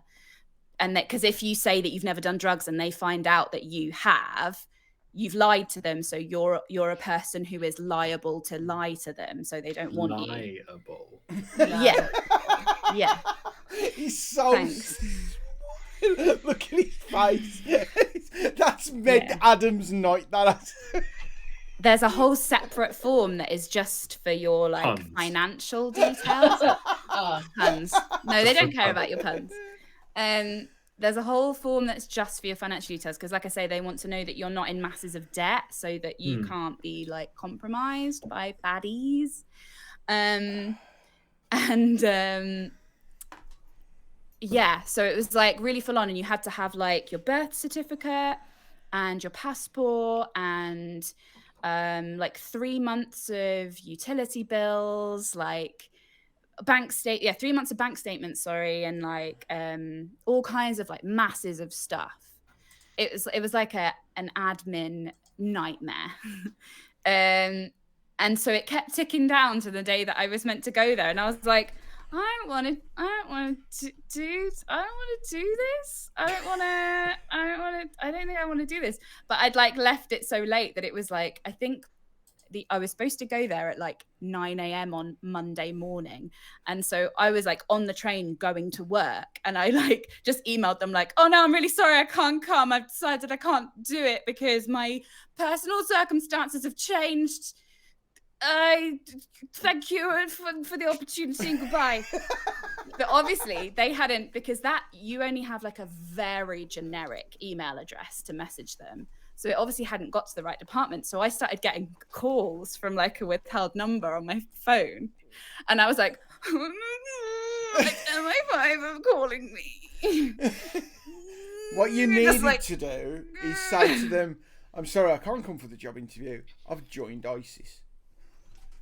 Yeah, That's the no, second time I today I that you want to brought up- live, Dave. You joined ISIS. Stop hinting at us. Have you like normally? I'm gonna lie. This sort of stream is an ISIS-free zone. But today, twice in. To be fair, Adam, Minutes. it was a callback to me talking about it earlier. You know Choo what, when you Callback did achieved. Yeah, I know. It's just Choo Choo is harmless, whereas ISIS are naughty. Not harmless. They're quite the opposite of harmless. Oh, and here we have international relations with Adam and Seth. Yeah. ISIS, wrong uns. Harmful. Naughty people. Yeah. Wrong so guns. They do a I'm lot. not- 100% they would be on Santa's naughty list if they believed in Santa. I'm not angry with them. I'm just disappointed. Disappointed. And I'm quite angry. okay. But the main vibe is disappointing. Could do better. is what we concluded from it. Should do better. Dear Isis, do better. So I We might checked not out get again. right. Dear As if we just dear write Isis. into them. Dear Isis, live, laugh, love. No. Can we not talk about ISIS anymore, please? Because I already No. feel uncomfortable about having revealed this information to you, and I was told not to. Did they at any point in this interview process say, do not talk about this on the internet in 11 years' time? They didn't specifically say that. Well, they just said it's don't their tell anyone fault. that you're applying, because when you get a job there, you get like a cover story. So What was your cover story? well, I didn't get the job, so I didn't get one, did I? Oh, when you get the job. Ooh. Yeah. So I want a cover story. Dave, what would your cover Check it story be? out. Let's say if you had to. I'm going off egg packing. That's definitely. I think it has to be something vaguely similar, so that it's not weird that you're going to Whitehall every day. Like, I think they're just like, They yeah. have if they're eggs like, in oh, Whitehall. you're a As civil servant in yeah. whatever division or whatever. I have a friend who definitely works not for MI6. You're welcome. His LinkedIn says Foreign Office, and like, what is the job role? Yeah. Foreign Office. What's your department you're in? Foreign Office. It's so Yeah. nondescript, and he Yeah. definitely works for the Foreign Office. They just give you like a vague civil servant type sounding job. But you're Definitely. not supposed to tell anyone. Even when you're like a sort of lowly admin person, you're not supposed to tell people you work there, because you can get like got at by people Got at? who wish to obtain information, etc. I can't remember which hack it was, but I don't think they should be going on LinkedIn and putting Foreign Office. To be honest, there was I can't remember which one, but there was some hack, and it was just because this one person had put that they worked in the IT department at this company, and they social engineered them through LinkedIn and got into the company and like stole millions of people's private information. To be fair, So I'm gonna think that the person who's definitely working at the Foreign Office ain't that dumb to reply to messages on LinkedIn. Yeah. oh no, it's not that. It's like I say, social engineering, because you just share a bit too much information, didn't you? You don't realise what you're doing. Oh look, I went on holiday to Turkey, and that's it. I don't Next put thing that you on know, LinkedIn. they're in your email.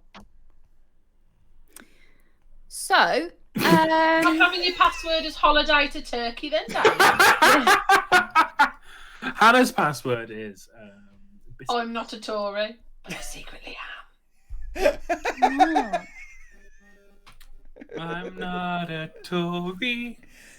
so yeah, basically I decided I couldn't work there because actually I'm quite sort of like the more I think about it, the more I'm like, oh, I don't actually want to do that job for that money, but also like the thought of working for the government makes me feel a bit queasy. What money would it have taken? Oh, well, at the time I was less. Now I'm self-employed and I haven't got any money, so some money would be nice. I'm talking. If they came in and Hannah, we realise we need your skills. We need someone who can occasionally pretend they're on Radio 4. If I offered you 70 They to could 80, just hire the real Radio 4 people. if they came in and went 70 to 80, 1,000. yeah, I'm not talking chump change. Yeah, no, I don't think I could do What it. if they went? Okay, we'll add a zero on. 700 to 800. 700 to 200K. 800,000 pounds a Yeah. year. But you will have to occasionally visit Belgium. I'm not I doing was it. quite I'm willing not to go to fucking going to Belgium. You quite like Belgium. I think I would like it. I've never been, no, but I've always I'm thought that I leaving. would get on with it. I'm leaving. Goodbye. What's wrong with Belgium? They Their invented toilets chocolate. their toilets in their service stations. Yeah, but you could say that What's wrong about with their many toilets in areas. service Yeah, what is They wrong? haven't got them. They have holes. What? They have dirty holes. You get them in France Yeah, but they normally in and France Italy. normally cleaned regularly by people I had who know how to use clean a them. real skanky one of those in Italy once in an emergency. Was it and on a service station when the nearest toilet you can access is in a hotel 400 miles away? No, it was in There the we go. middle of a town in a sort of kiosky shack thing, and I was desperate for a wee, and I was Love like, the I word really need a kiosk. wee. You know when you say they're just holes, Had Yeah. someone stolen the toilet?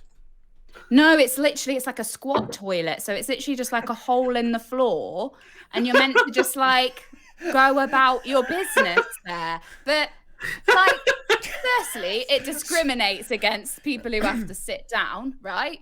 Secondly, It would play Merry Hell with tricky. my knees. It's better for it's how humans are I haven't supposed to got good poop. joints. It opens everything up. No, it's not good. I had to hang on to the sink for stability because I'm quite clumsy. I'm quite a clumsy person. And I was like, I'm going to fall in this hole. That And it'll be the worst day of my That would be life. calm enough when you laughed at a blind man falling into a canal. Right? I didn't know he was blind. This is very important to state. I did not know that was a blind man until he got out. And then they fished out his cane. Oh, it was so bad. It was, yeah. Anyway, I mean, the MI6. classy thing would be not to return back to that story, but well done for doing that. You're welcome. I'm proud of myself. You're welcome. Thanks for remembering about one of the most embarrassing times of my life. Because it really freaked me out. Wherefore? I may have mentioned this before, and I apologise if I have. It freaked me out when I was in Seattle, and their toilets, the cubicles, the doors are like that high. Yeah, gaps down the side. I don't understand what America does, because does America just run out of lumber occasionally? Because I don't know why the doors don't fit in the door holes. There's always big gaps down the side of the toilet door, and I'm like, I don't want to. This is I don't a want to private make eye moment. contact whilst dropping the kids off at the pool. This is a private moment, guys. As a shy pooper, I cannot go if there's someone else, even remotely nearby. I'm glad that Mikey's not here for this bit. Right. Okay, point of view: you're walking past a public toilet in America.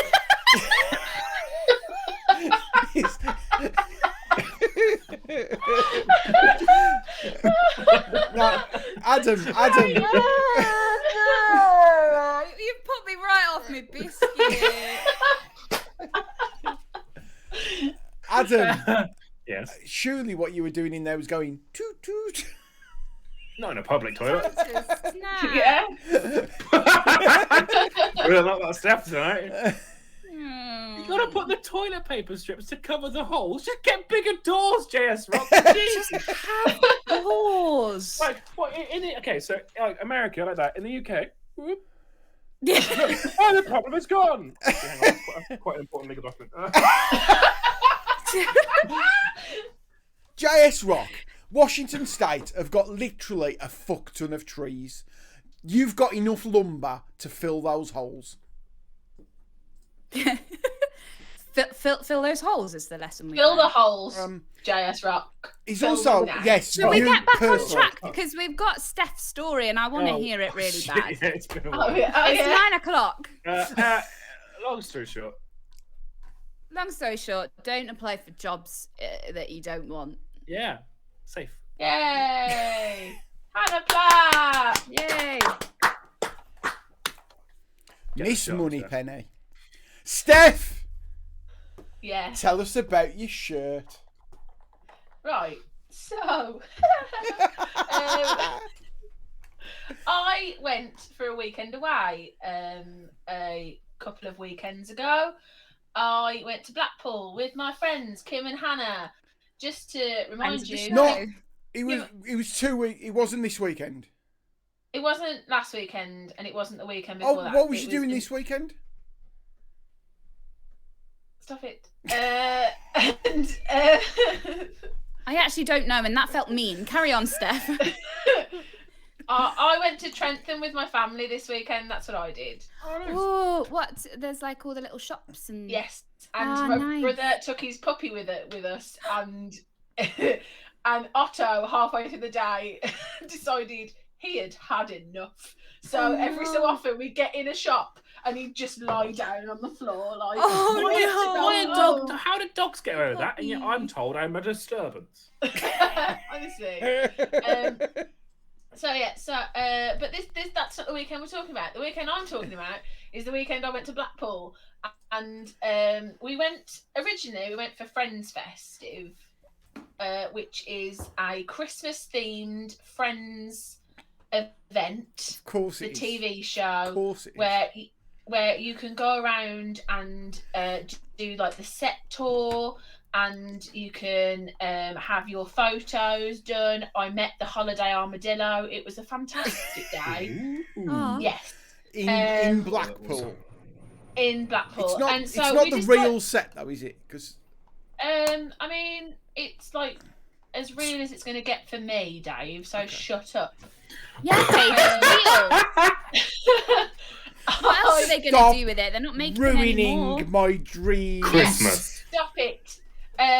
Me and Hannah and Kim go every year. Just to remind everybody, Kim is the person who we decided to recreate Hannah's wedding photos. Yeah, So you Yes. you already know the level of weekend we were going to have. So we decided, because we go every year, like during the summer, and normally we go out for the day. I drive because I'm a control freak and Fair. a bad passenger. So yeah, I I like drive up there, driving. drive back. I'm a It's terrible a good passenger. day. Yeah. And then we were booking Friends Festive, and I went, why don't we make a weekend of it? Like, it'll be nearly Christmas. It can be like our Christmassy like thing together. Like Blackpool Illuminations will be on. Yeah. It'll be a swell time. Aw. So we booked an Airbnb, and we drove up on the Friday after work, and I had a hangover on the Saturday morning. That's all we need to know about that. So we went to Friends Festive, and normally, because I'm driving, I don't get to partake in the cocktail bar, the chicken duck cocktail bar. I did this year. Yay! I can say that they shouldn't do 3 for £20 cocktails, because I will have 6 of them. So What cocktail? they were all named after the Chandler. like Friends references. No, don't be silly. I had the shoop. The shoop. Shoop. Sorry. The shoop. Yeah. What's there the was name of someone else in Friends? It's literally there was the only one I know. The there Ross. was a bowl full of jelly, which was a mulled wine with a sloe gin in it. Which honestly, I feel like they just woke up that and chose sounds violence. beautiful. It was beautiful, Oh, that but sounds well nice. Mm. 2 of those, and I wanted a nap. That is like a by the fire kind of drink. Yeah. So we had the day round, and then Hannah was like, "Oh, my friends are at Pleasure Beach, so why don't we tonight go up to Pleasure Beach, have dinner with them, and then we can walk the 2.5 miles from Pleasure Beach to Central Pier where the tower is, and we'll just stop off at a couple of pubs along the way. We'll look at the illuminations." Not quite 2.5 miles, isn't it? A mile. It's 2.5 miles. It's 2.5 miles. I don't know. Shut your face. Never I'm been. telling the story. We googled it. So We've just learned about JS Rock has a wife. ah, That's nice. His wife is a huge Friends fan. and rightly so. So JS it's Rock, awesome. if your wife wants to get absolutely wankered, come to the UK, meet up with Steph, go on a Friends tour. Come to the UK. Come on a friends tour with me and Hannah and Kim. Oh my She will God. not be the same when we return for 2 Can you years. imagine just taking an American on one of your nights out, like a country that refuses to let people drink before they're 21 and thinks that pubs aren't real? Going, Yeah. going to Blackpool. I'm chatting We'll with take her in Americans. Yates's. I've chatted to Americans, and JS Rock, you're probably a whiskey drinking madman, but who like didn't. They genuinely thought that the whole like Britons going to a pub was a joke. That we don't just socialise in a pub and get drunk, and that's how we make all of our friends. All of them. They thought like, oh, it's a joke, right? It's like in TV. It's like, no, that's our entire culture. Yeah. What else are we supposed to do? Cry. Which normally Imagine happens that. after the Imagine pub. taking someone Yeah. from Texas into a Weatherspoons at 8 o'clock on a Sunday morning. In the going, morning. going, Yes. yes, Oh, yeah. that You can have person. breakfast for less than a £5. Do you Yeah, want a £1.49 pint of Doom bar? Yeah. 6%. And then there's like Yes. all the men sat That- along the end yeah, of the bar. that with man their over pint. there 8 on a Sunday morning really has got 2 pints of lager and 2 whiskey chasers. Also, going like it's 6%. Oh, that means that's actually 6%, not 6% proof. Oh, I've It's just actually 6% just of reminded the me of a content story. is alcohol. Gonna write that down. That's a light drink. Yes. So we were like, oh yeah, but we've got like a couple of hours to kill before we head over to Pleasure Beach because we're not going there till 6 when it closes. I know, we'll go back to the Airbnb and we'll just get ready to go out. So we went back. I can confirm that within half an hour, Kim had gone for a nap, Hannah was asleep on the floor, and I was watching Come Dine with me. So we were ready to party. Yeah. Hannah came in, put a duvet on the floor and lay down on it. And I went, what are you doing? She was like, I'm just comfy here. And then halfway through the second dinner party, Hannah was snoring and hadn't got a clue what was going on. She woke up to the end. She missed the entire show. I enjoy the money, Hannah. Wasn't there a channel somewhere showing Friends? Yeah, but the TV didn't have had Basic Sky, and Comedy Central is not in Basic Sky. It didn't make the review, I'll be honest. It wasn't an issue for me. I was cool with it. So yeah, so we eventually they both woke up and we got ourselves ready to go out. We got a taxi down to Pleasure Beach. We were like, right, let's go to the Wetherspoons and have some dinner. So we did. I had a pizza. It was delightful.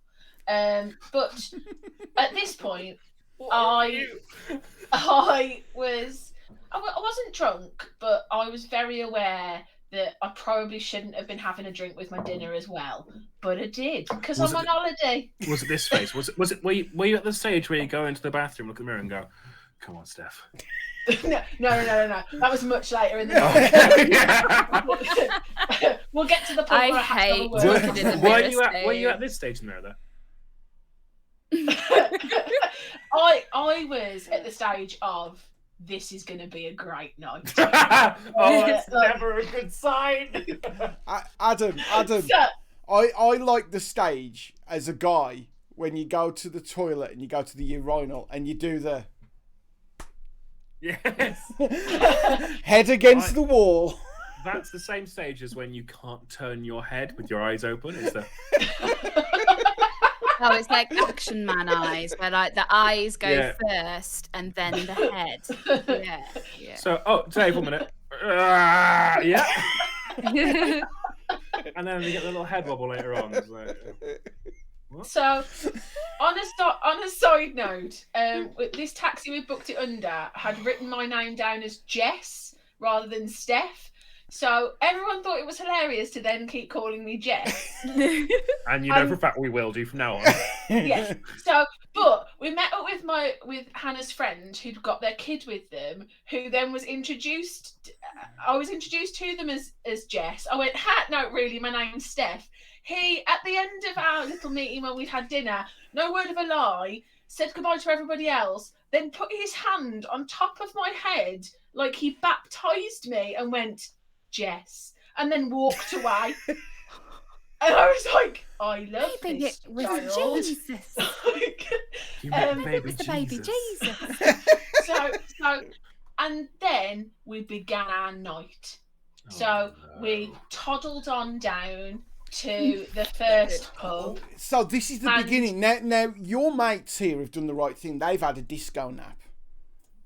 Yeah, I can't do that because if I have a nap, I wake up not sure what year it is. I'm not a nap. I can't nap. Oh my god! Especially when you've had drunk. We had it drunk. When you've had a drunk. So yeah, I can't nap at the best of times. If I have a nap after a drink, I go into deep sleep. I wake up not sure what year it is. I feel like I want to throw up, and my mouth feels like I've been shitting. And you feel like weirdly cold. I hate waking up from a nap because I'm always really cold. Weirdly cold. I don't know. It's so weird. So we went to the first pub. Now, I'd had enough to drink now where I think all my ideas are really fun. Oh, no. And I decided that we would do the Joey special.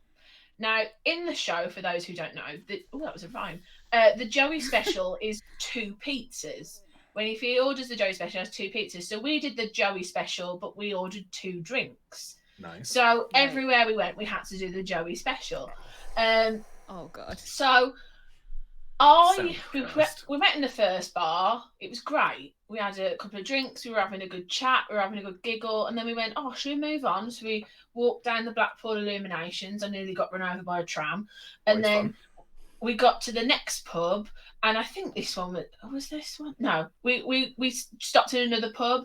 We had another couple of drinks. We toddled off. I went, I've not bought any rock. We went in the rock shop. I bought one of the pastoral managers at work the biggest, blackest willy I could find and made him eat it in a staff meeting. He did. So he made the joke that that's what he wanted. So I bought it him and then he ate it in a staff meeting. He made a very peculiar sucking noise. It was uncomfortable for everyone involved. Did it put you off your biscuit? It put me right off my biscuit. So I can't believe that's become a point of reference. But yeah, so then we got to Yates's, and Yates's were doing 2-for-1 cocktails, which is great, but you've got to buy 2 drinks, so we had to have 4. Oh God. And then apparently Blackpool don't have straws. So I'm having to drink a cocktail. And when you get a cocktail, you mix it with your straw, don't you? So you get a bit of everything. There were no straws. So I had to drink this cocktail and I was just hitting the different levels of alcohol form as we were going down. It was a dangerous game. I was not having fun. Oh no. Then we toddled off a bit further and we got to another pub and there was antlers on the bar and I went, I want those antlers. And the barman was like, no. And I went, give me the antlers. And he did. He did? So, yeah. We said he had to give us the antlers because they hadn't got straws either. So we either wanted a discount or the antlers. And he went, you can have the antlers. so yeah. So we had some antlers. And then we toddled off again down the seafront. Like ones that you'd wear, or like literally some antlers? No, just one like Christmassy wearable red antlers. Oh, okay, I'm not stealing antlers like actual deer antlers. Yeah, like mounted from a wall. Because that was my first. Get those in the car. Steph, I know you, and that's a possibility. Yeah, that's true. It's a possibility. On my brother's stag do, we were in a pub in Leamington. And I was drunk with my dad and my brother and a bunch of his mates. And we were in a pub, and the pub had like bookshelves. And I went, that's a really pretty book. Oh, look, another really pretty book. And this one's on a topic my friend is doing her PhD in. And I left with like 6 like books from like 1880s, and was like, I'm gonna. It's really weird waking up in a premiere and surrounded by antique books. It's just. it's not a normal. Tory, I just don't get it. Because I was drunk, so it's fine. Whereas you do it because it's Japes, and Bunter in second hall thinks it's really funny. So you go on a raid of your tuck shop. I stole all that from an episode of Green Wing. I have no idea what it means. No, I don't know either, because I didn't go to private school. Carry on. Okay. Are you sure? Yes, I'm very, very sure. I think someone went to private school. As you were, Steph. As I was. So, okay, so we were having a glorious, glorious evening. It was now about 8-9 o'clock, and I will not lie, I had entered the realms of I'm too drunk to make good adult decisions for myself. So we got to because Hannah knows Blackpool really well, because she and her husband run a scare attraction podcast. It's very good. And they go and do all the pleasure beach and everything, and they get invited to places, and they're kind of a big deal. That's so cool.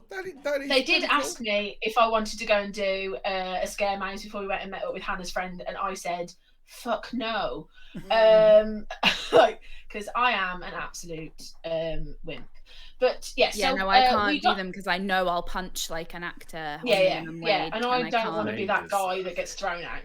No, So I'll get chucked out of equity, and I don't want that. I've just paid them their massive fees. So we got to a pub that Hannah had planned on the route, and it was closed. So we were like, "Oh, this is rubbish." And I went, "There's a karaoke bar." Oh no! So we went in the karaoke bar. You Which know when you walk which away? pub was it? Do you remember? I don't remember. No good. Nothing good. You're ever come asking from for a drunk basic person. detail at this point. You ain't gonna get it. Nothing good has ever come from a drunk person going, "Oh, karaoke." Right. So we walked in. Now, I don't want to paint Blackpool in a bad light, but I walked in that place and I felt like it hadn't been cleaned since 1693. It just felt filthy.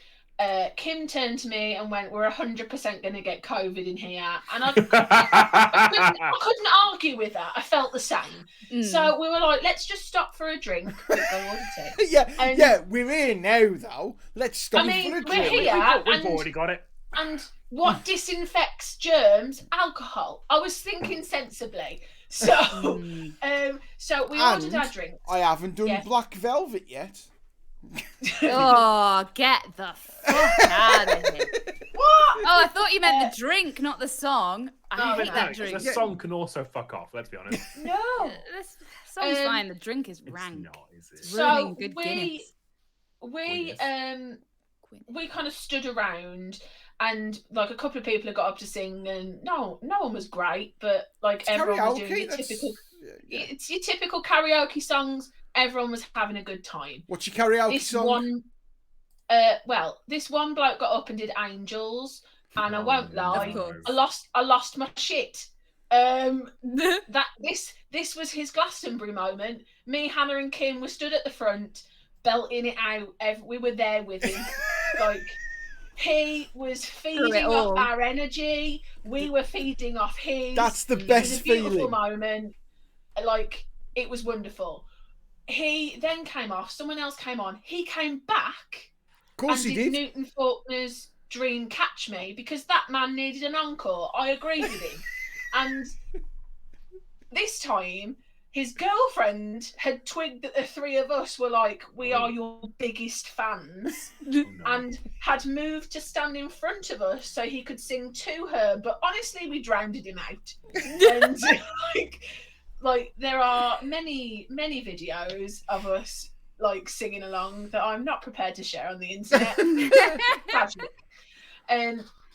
So we drunk our 2 drinks, and then when we were stood there and you haven't got a drink in your hand to preoccupy you, you're sort of aware of how dirty your surroundings are. Yeah. So we're like, let's leave. But unfortunately, at this point, I'd broken the seal, and the rule for drinking is 1 pint in, 10 pints out. You've got to go to the bathroom when there's one around. You never break the seal. Yeah, As late as possible. I'm terrible for it. I'm awful. But like at this point, I'd had about 8 drinks. I needed to go. My back teeth were floating. Like, so we haven't even got to the worst bit yet. Like this bit, I'm gonna say is a trigger warning. It's disgusting. Hold on, can we just? Hannah's just trying to work out how. Basically, Steph. You know, Steph's I've never waterboard- heard that phrase before. Steph's I get waterboarding herself. I get what it means. So much that you feel like you're gonna do this as you're taking the last little bit, like just to make sure it goes down. Yeah, that's where we're It's at. just I've never heard that phrase before, and It's it took me beautiful, by isn't it? surprise. It's a wonderful. It's beautiful. so Beautiful phrase. descriptive. Yeah. I love it. So I was like, I need to go to the bathroom. Like, I cannot go on. So we went upstairs. Now I'm in a cubicle. Hannah and Kim are somewhere. And I hear a group of ladies come in. They're all talking, and then one of them starts heaving, and it's loud. Oh. And I was like, "Oh no!" The sound sets you off. Yeah. So Mm. I came out of the cubicle. I flushed, obviously, but I came out of the cubicle. I'm not an animal.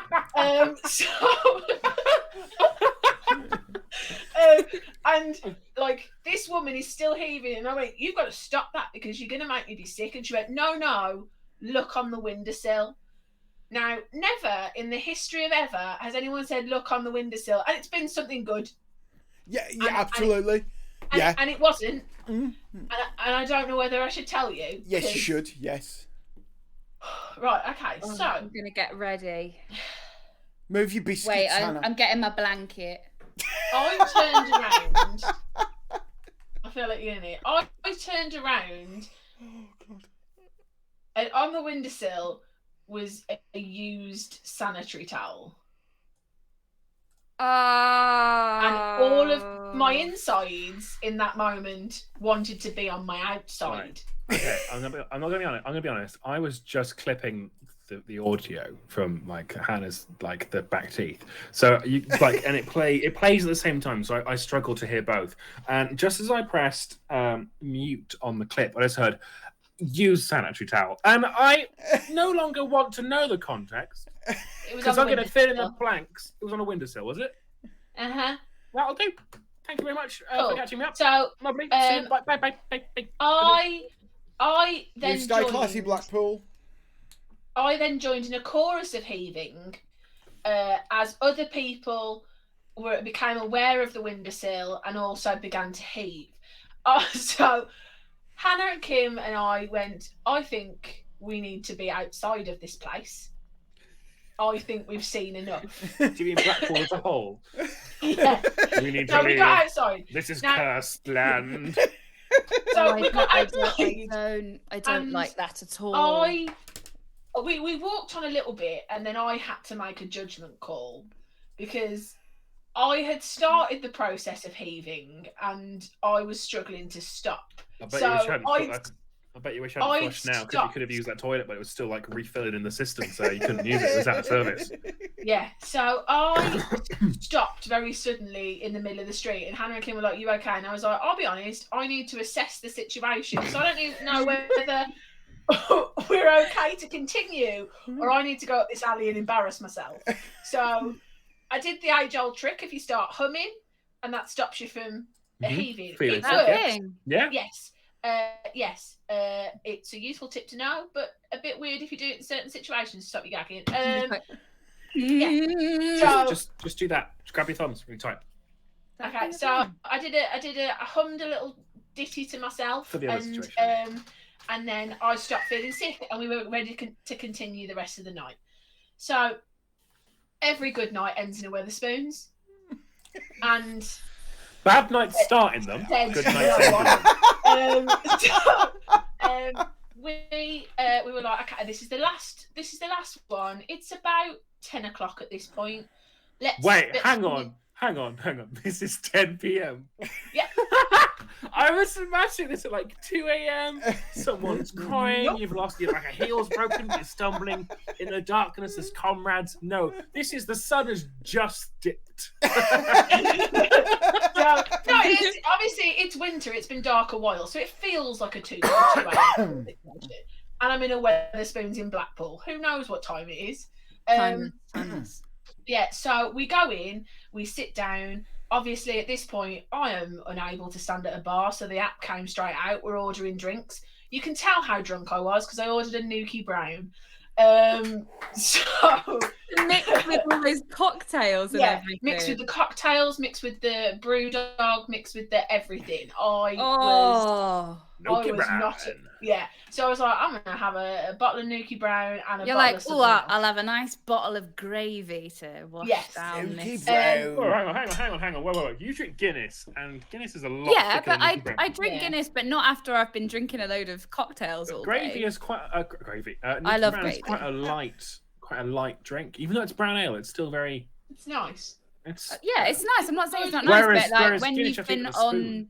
gin or whatever, or vodka, and then to get a pint of Nuki Yeah. Brown is quite a heavy alternative. The downside And I to think Nuki actually- Brown is the Nuki Brown farts the next day.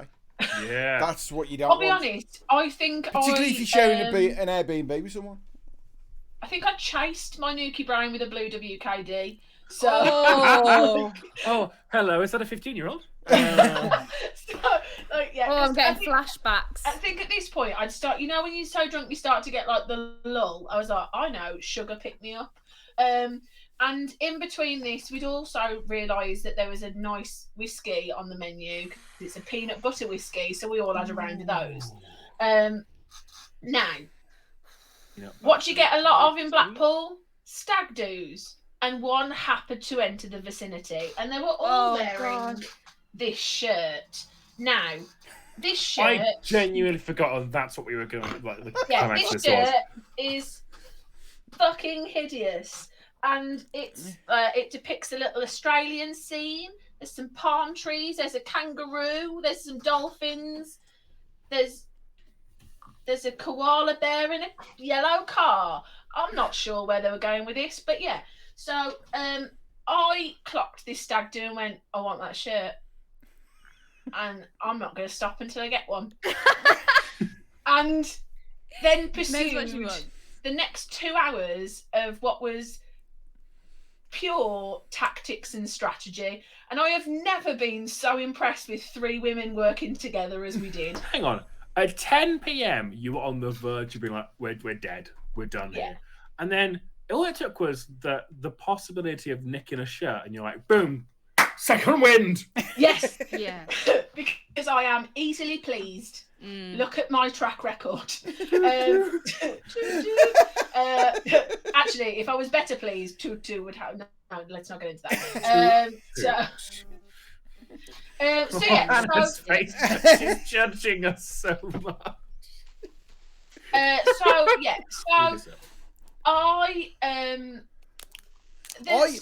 feel Mikey was the calming influence. I think he by now he'd have gone, Jesus, guys. You would have gone, I can't believe this goes out on the internet. He'd have tried to like go away. His camera would have fallen. We'd have had the crew in to help. He'd have giggled at one of his own jokes. He'd have giggled at the thought of one of his own jokes. And then he'd have had the hiccups. And we'd have been distracted, and I would never have talked about Sandhurst.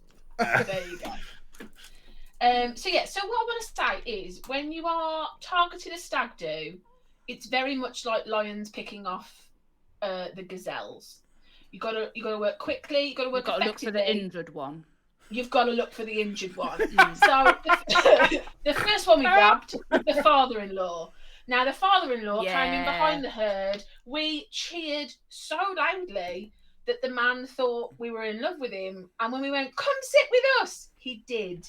Now, beginner's mistake. Beginner's mistake. The rest of the stag do did not acknowledge this. They just let it happen. They were like, "Matt, you've been entertained. We don't have to."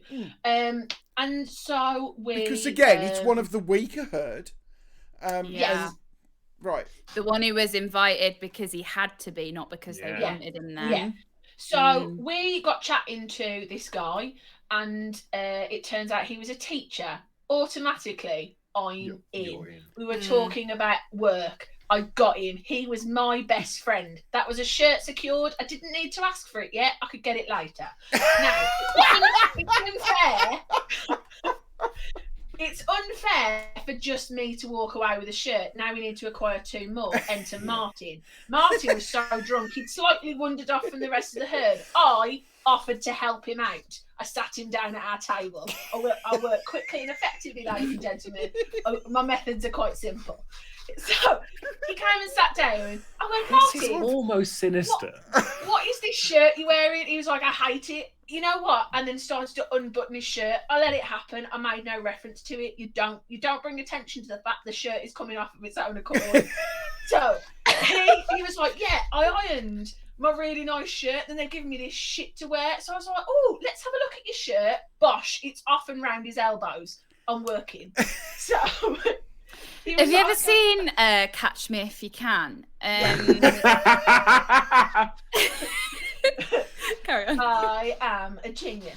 Now, this is where things got complicated, because I'd got that shirt off and I was just about to take it when the best man came over, snatched it out of my hands and went, "You're not having it," and put it back on Martin. First thing, did Martin have another shirt on? Like a yes, t-shirt? He did. Yeah, Just he had his standing there Ralph topless Lauren in shirt November on. in Blackpool. So yeah, my honest fear was that you were stripping a stranger and No, I was leaving not him for stripping a dust. stranger. He had other clothes on. No, yeah, okay, but like, Would you have cared? his nipples were covered, right? Yes. Think of the children. Okay. Yes. It's a family place. Yeah, Blackpool at midnight, family place. Blackpool at 10 p.m. on a Saturday. Yes. It's In a Wetherspoons. Family. In a Wetherspoons. In a Wetherspoons. So yeah, the best man came over. He was rude. He got my back up.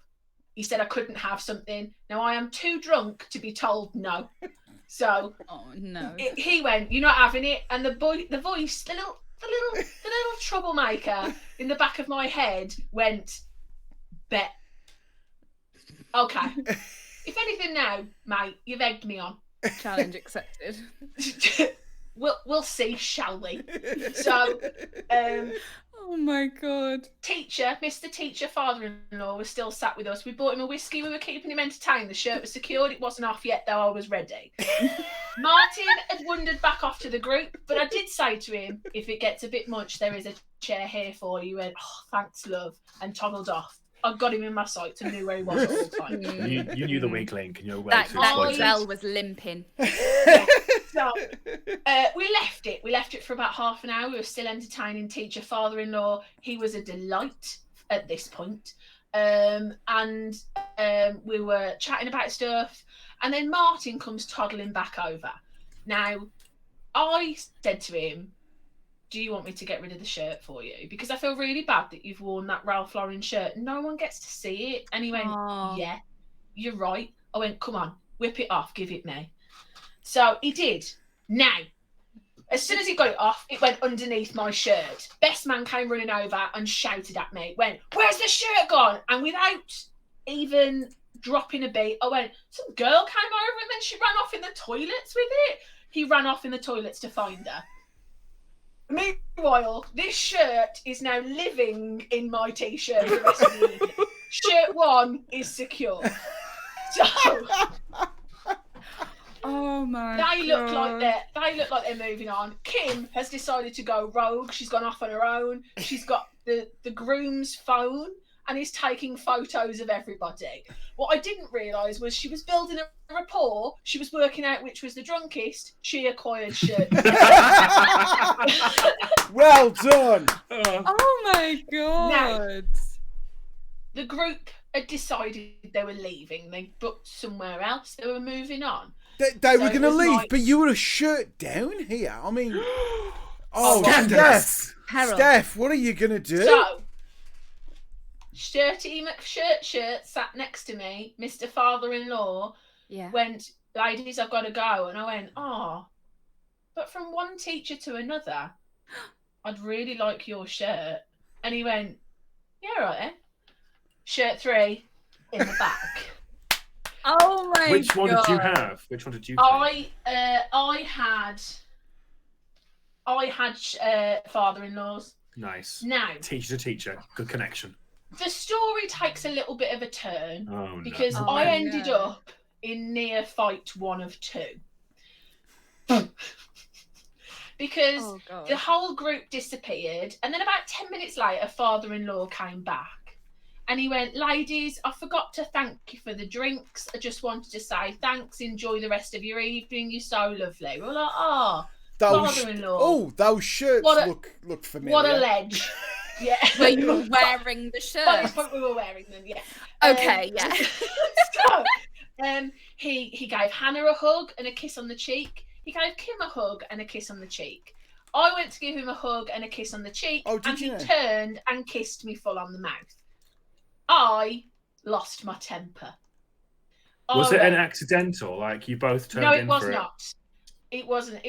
He did it Okay. intentionally, and I went, "Whoa, what are you doing?" He went, "Come on, it's just a bit of fun." And I went, "It's gonna be fun when I punch you in the face, then, isn't it?" Now, security had spotted this, and I was going, "It's inappropriate!" My full feminism head had gone on. I was giving him a lecture very drunkenly between Nuki Brown burps about consent. While, As is while, appropriate. while holding his stolen shirt. While wearing It was a gift. It was a Well, gift. But it was a gift. He had consented to giving me that. That's true. So he, because I was causing quite the scene, had decided to retreat. A few girls on another table had chimed in and called him a prick. They were my new friends and new allies. We were in this together. So he retreated, walked off. I looked at the security guard and there was a thought where I went, I'm going to have to get my stuff. I'm going to have to go. And he went, are you all right, love? And I went, no, I am not. But thank you for your concern. Have some antlers. And I gave the man the antlers. You gave away your antlers. The security guard put them on and thanked me and hoped I enjoyed the rest of my evening. I love him. What a warrior. Yes. So by this point, And you he's know, here tonight. Yay!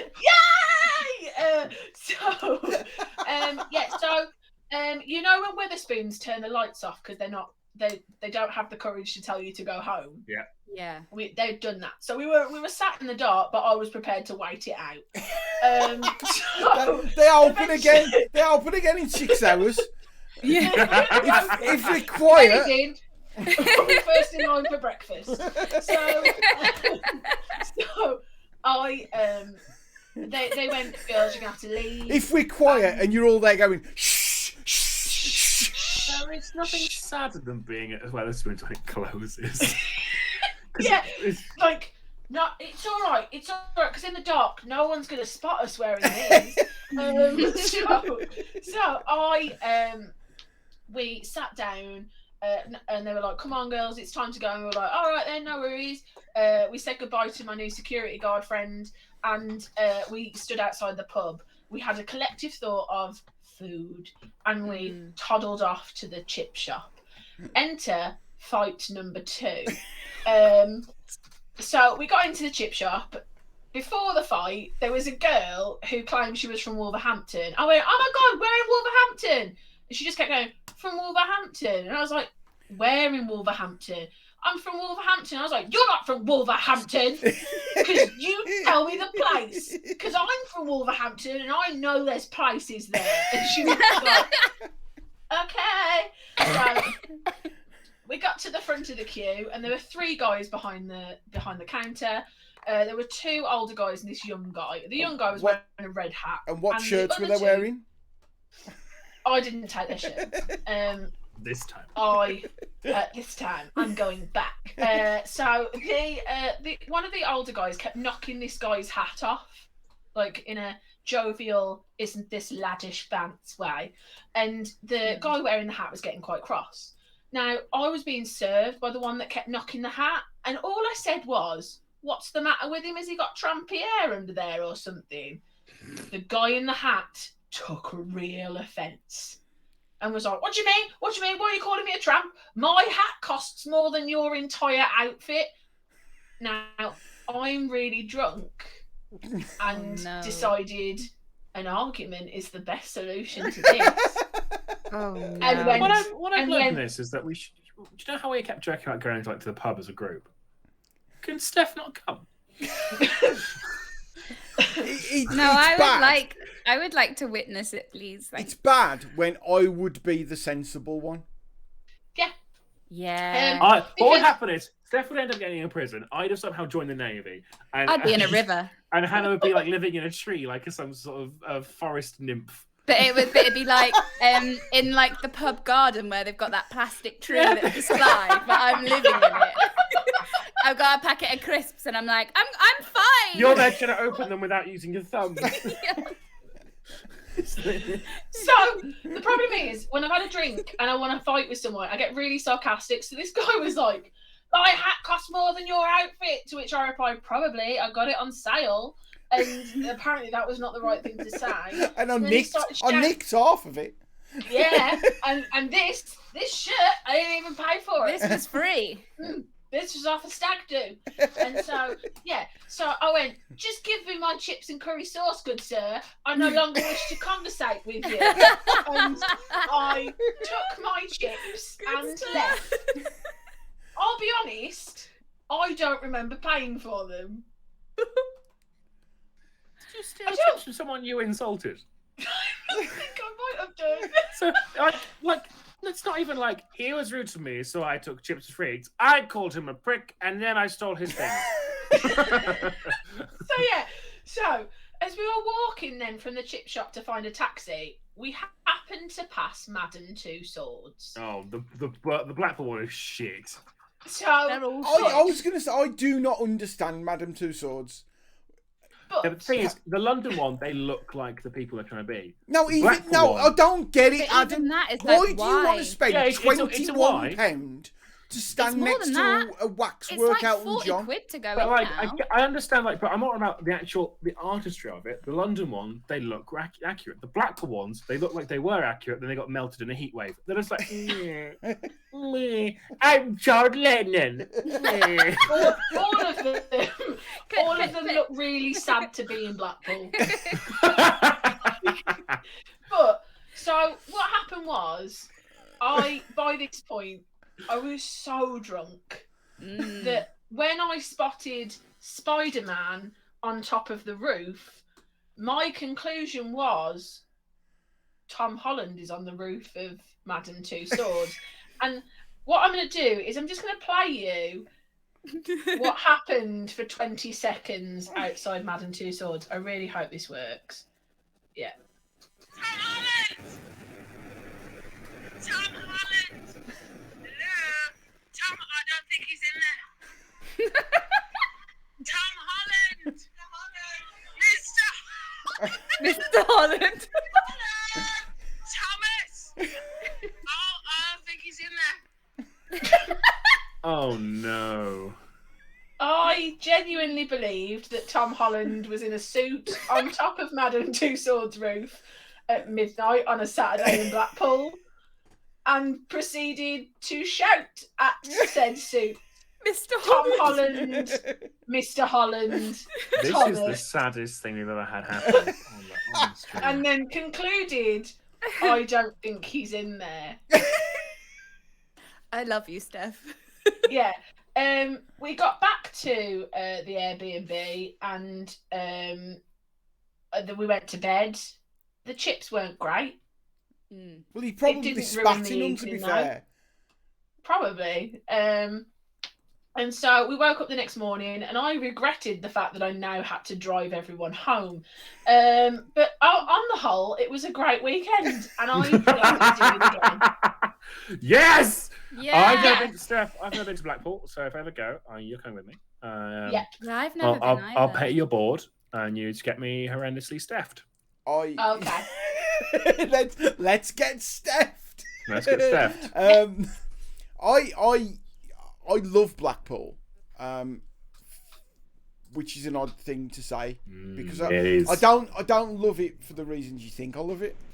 It's very, very odd place, Blackpool. Seaside towns have just got like a kind of They've got weirdness yeah, to them. exactly. Yeah. But Blackpool, it's like it's turned up to 11. Yeah. Yeah. The They're front so of Blackpool sad. is beautiful. Yeah. Anything behind the front of Blackpool, and I wonder whether my life will be the same. It's. I know someone who used to live in Blackpool, and they were like, "It's the worst place to live because you have one road of constant party and drunk people, and then the rest of the town is just shite because all the money is spent on making that one road look pretty, and then the rest of it is just ignored." I would like to go and see the illuminations.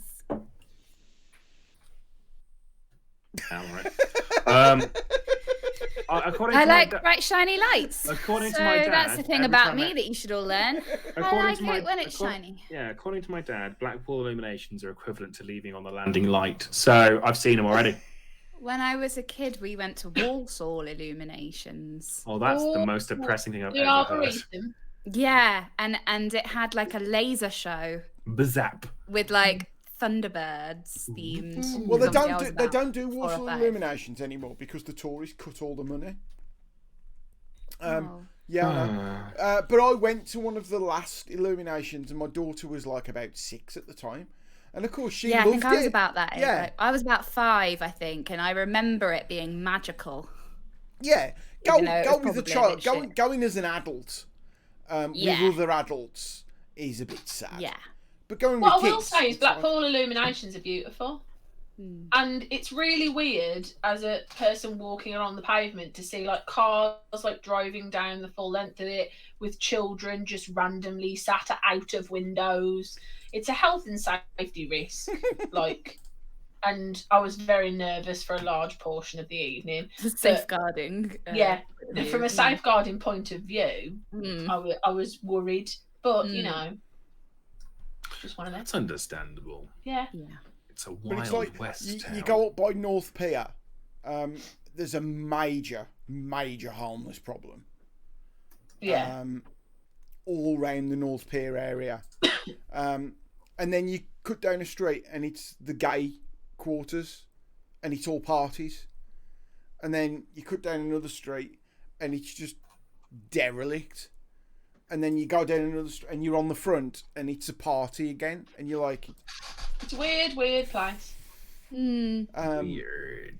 But yeah, and also never stay in the Norbrick, which is just further north of the North Pier, and is the hotel that looks like a castle. And anyone who's don't stay there. That's the murder one, isn't it? Yeah. I think we all know Steph is busy texting. So we better leave it there to give us some time Yeah. to get a text off. That was wonderful, Steph. Steph. Thank you. what a chaotic eve. It sounds fun. Can we just point out the fact that with one man down, we still managed to go within 2.5 hours, which is ridiculous. Yes, Yeah. it Yeah. is. We must get better at shorter stories. Yeah, because We didn't have the I've got good stuff to tempering do. influence. I of worked Mike. out at the end of my story that I did a very short story because I missed out at least half of it, yours is about 15 minutes long. and I was reading it. Oh. I think it's because we've had a lot of side notes from other people and stories. Yes. Yeah. Yeah. All right, I But know what I'm being that's called what out. this is about. So next week we're doing something else, but I can't remember what. We'll find out when we So find out. join us for can't that. Follow us on the socials if you want to buy us a coffee, and we'll see you all next week. So bye everyone. Bye, everyone. everyone.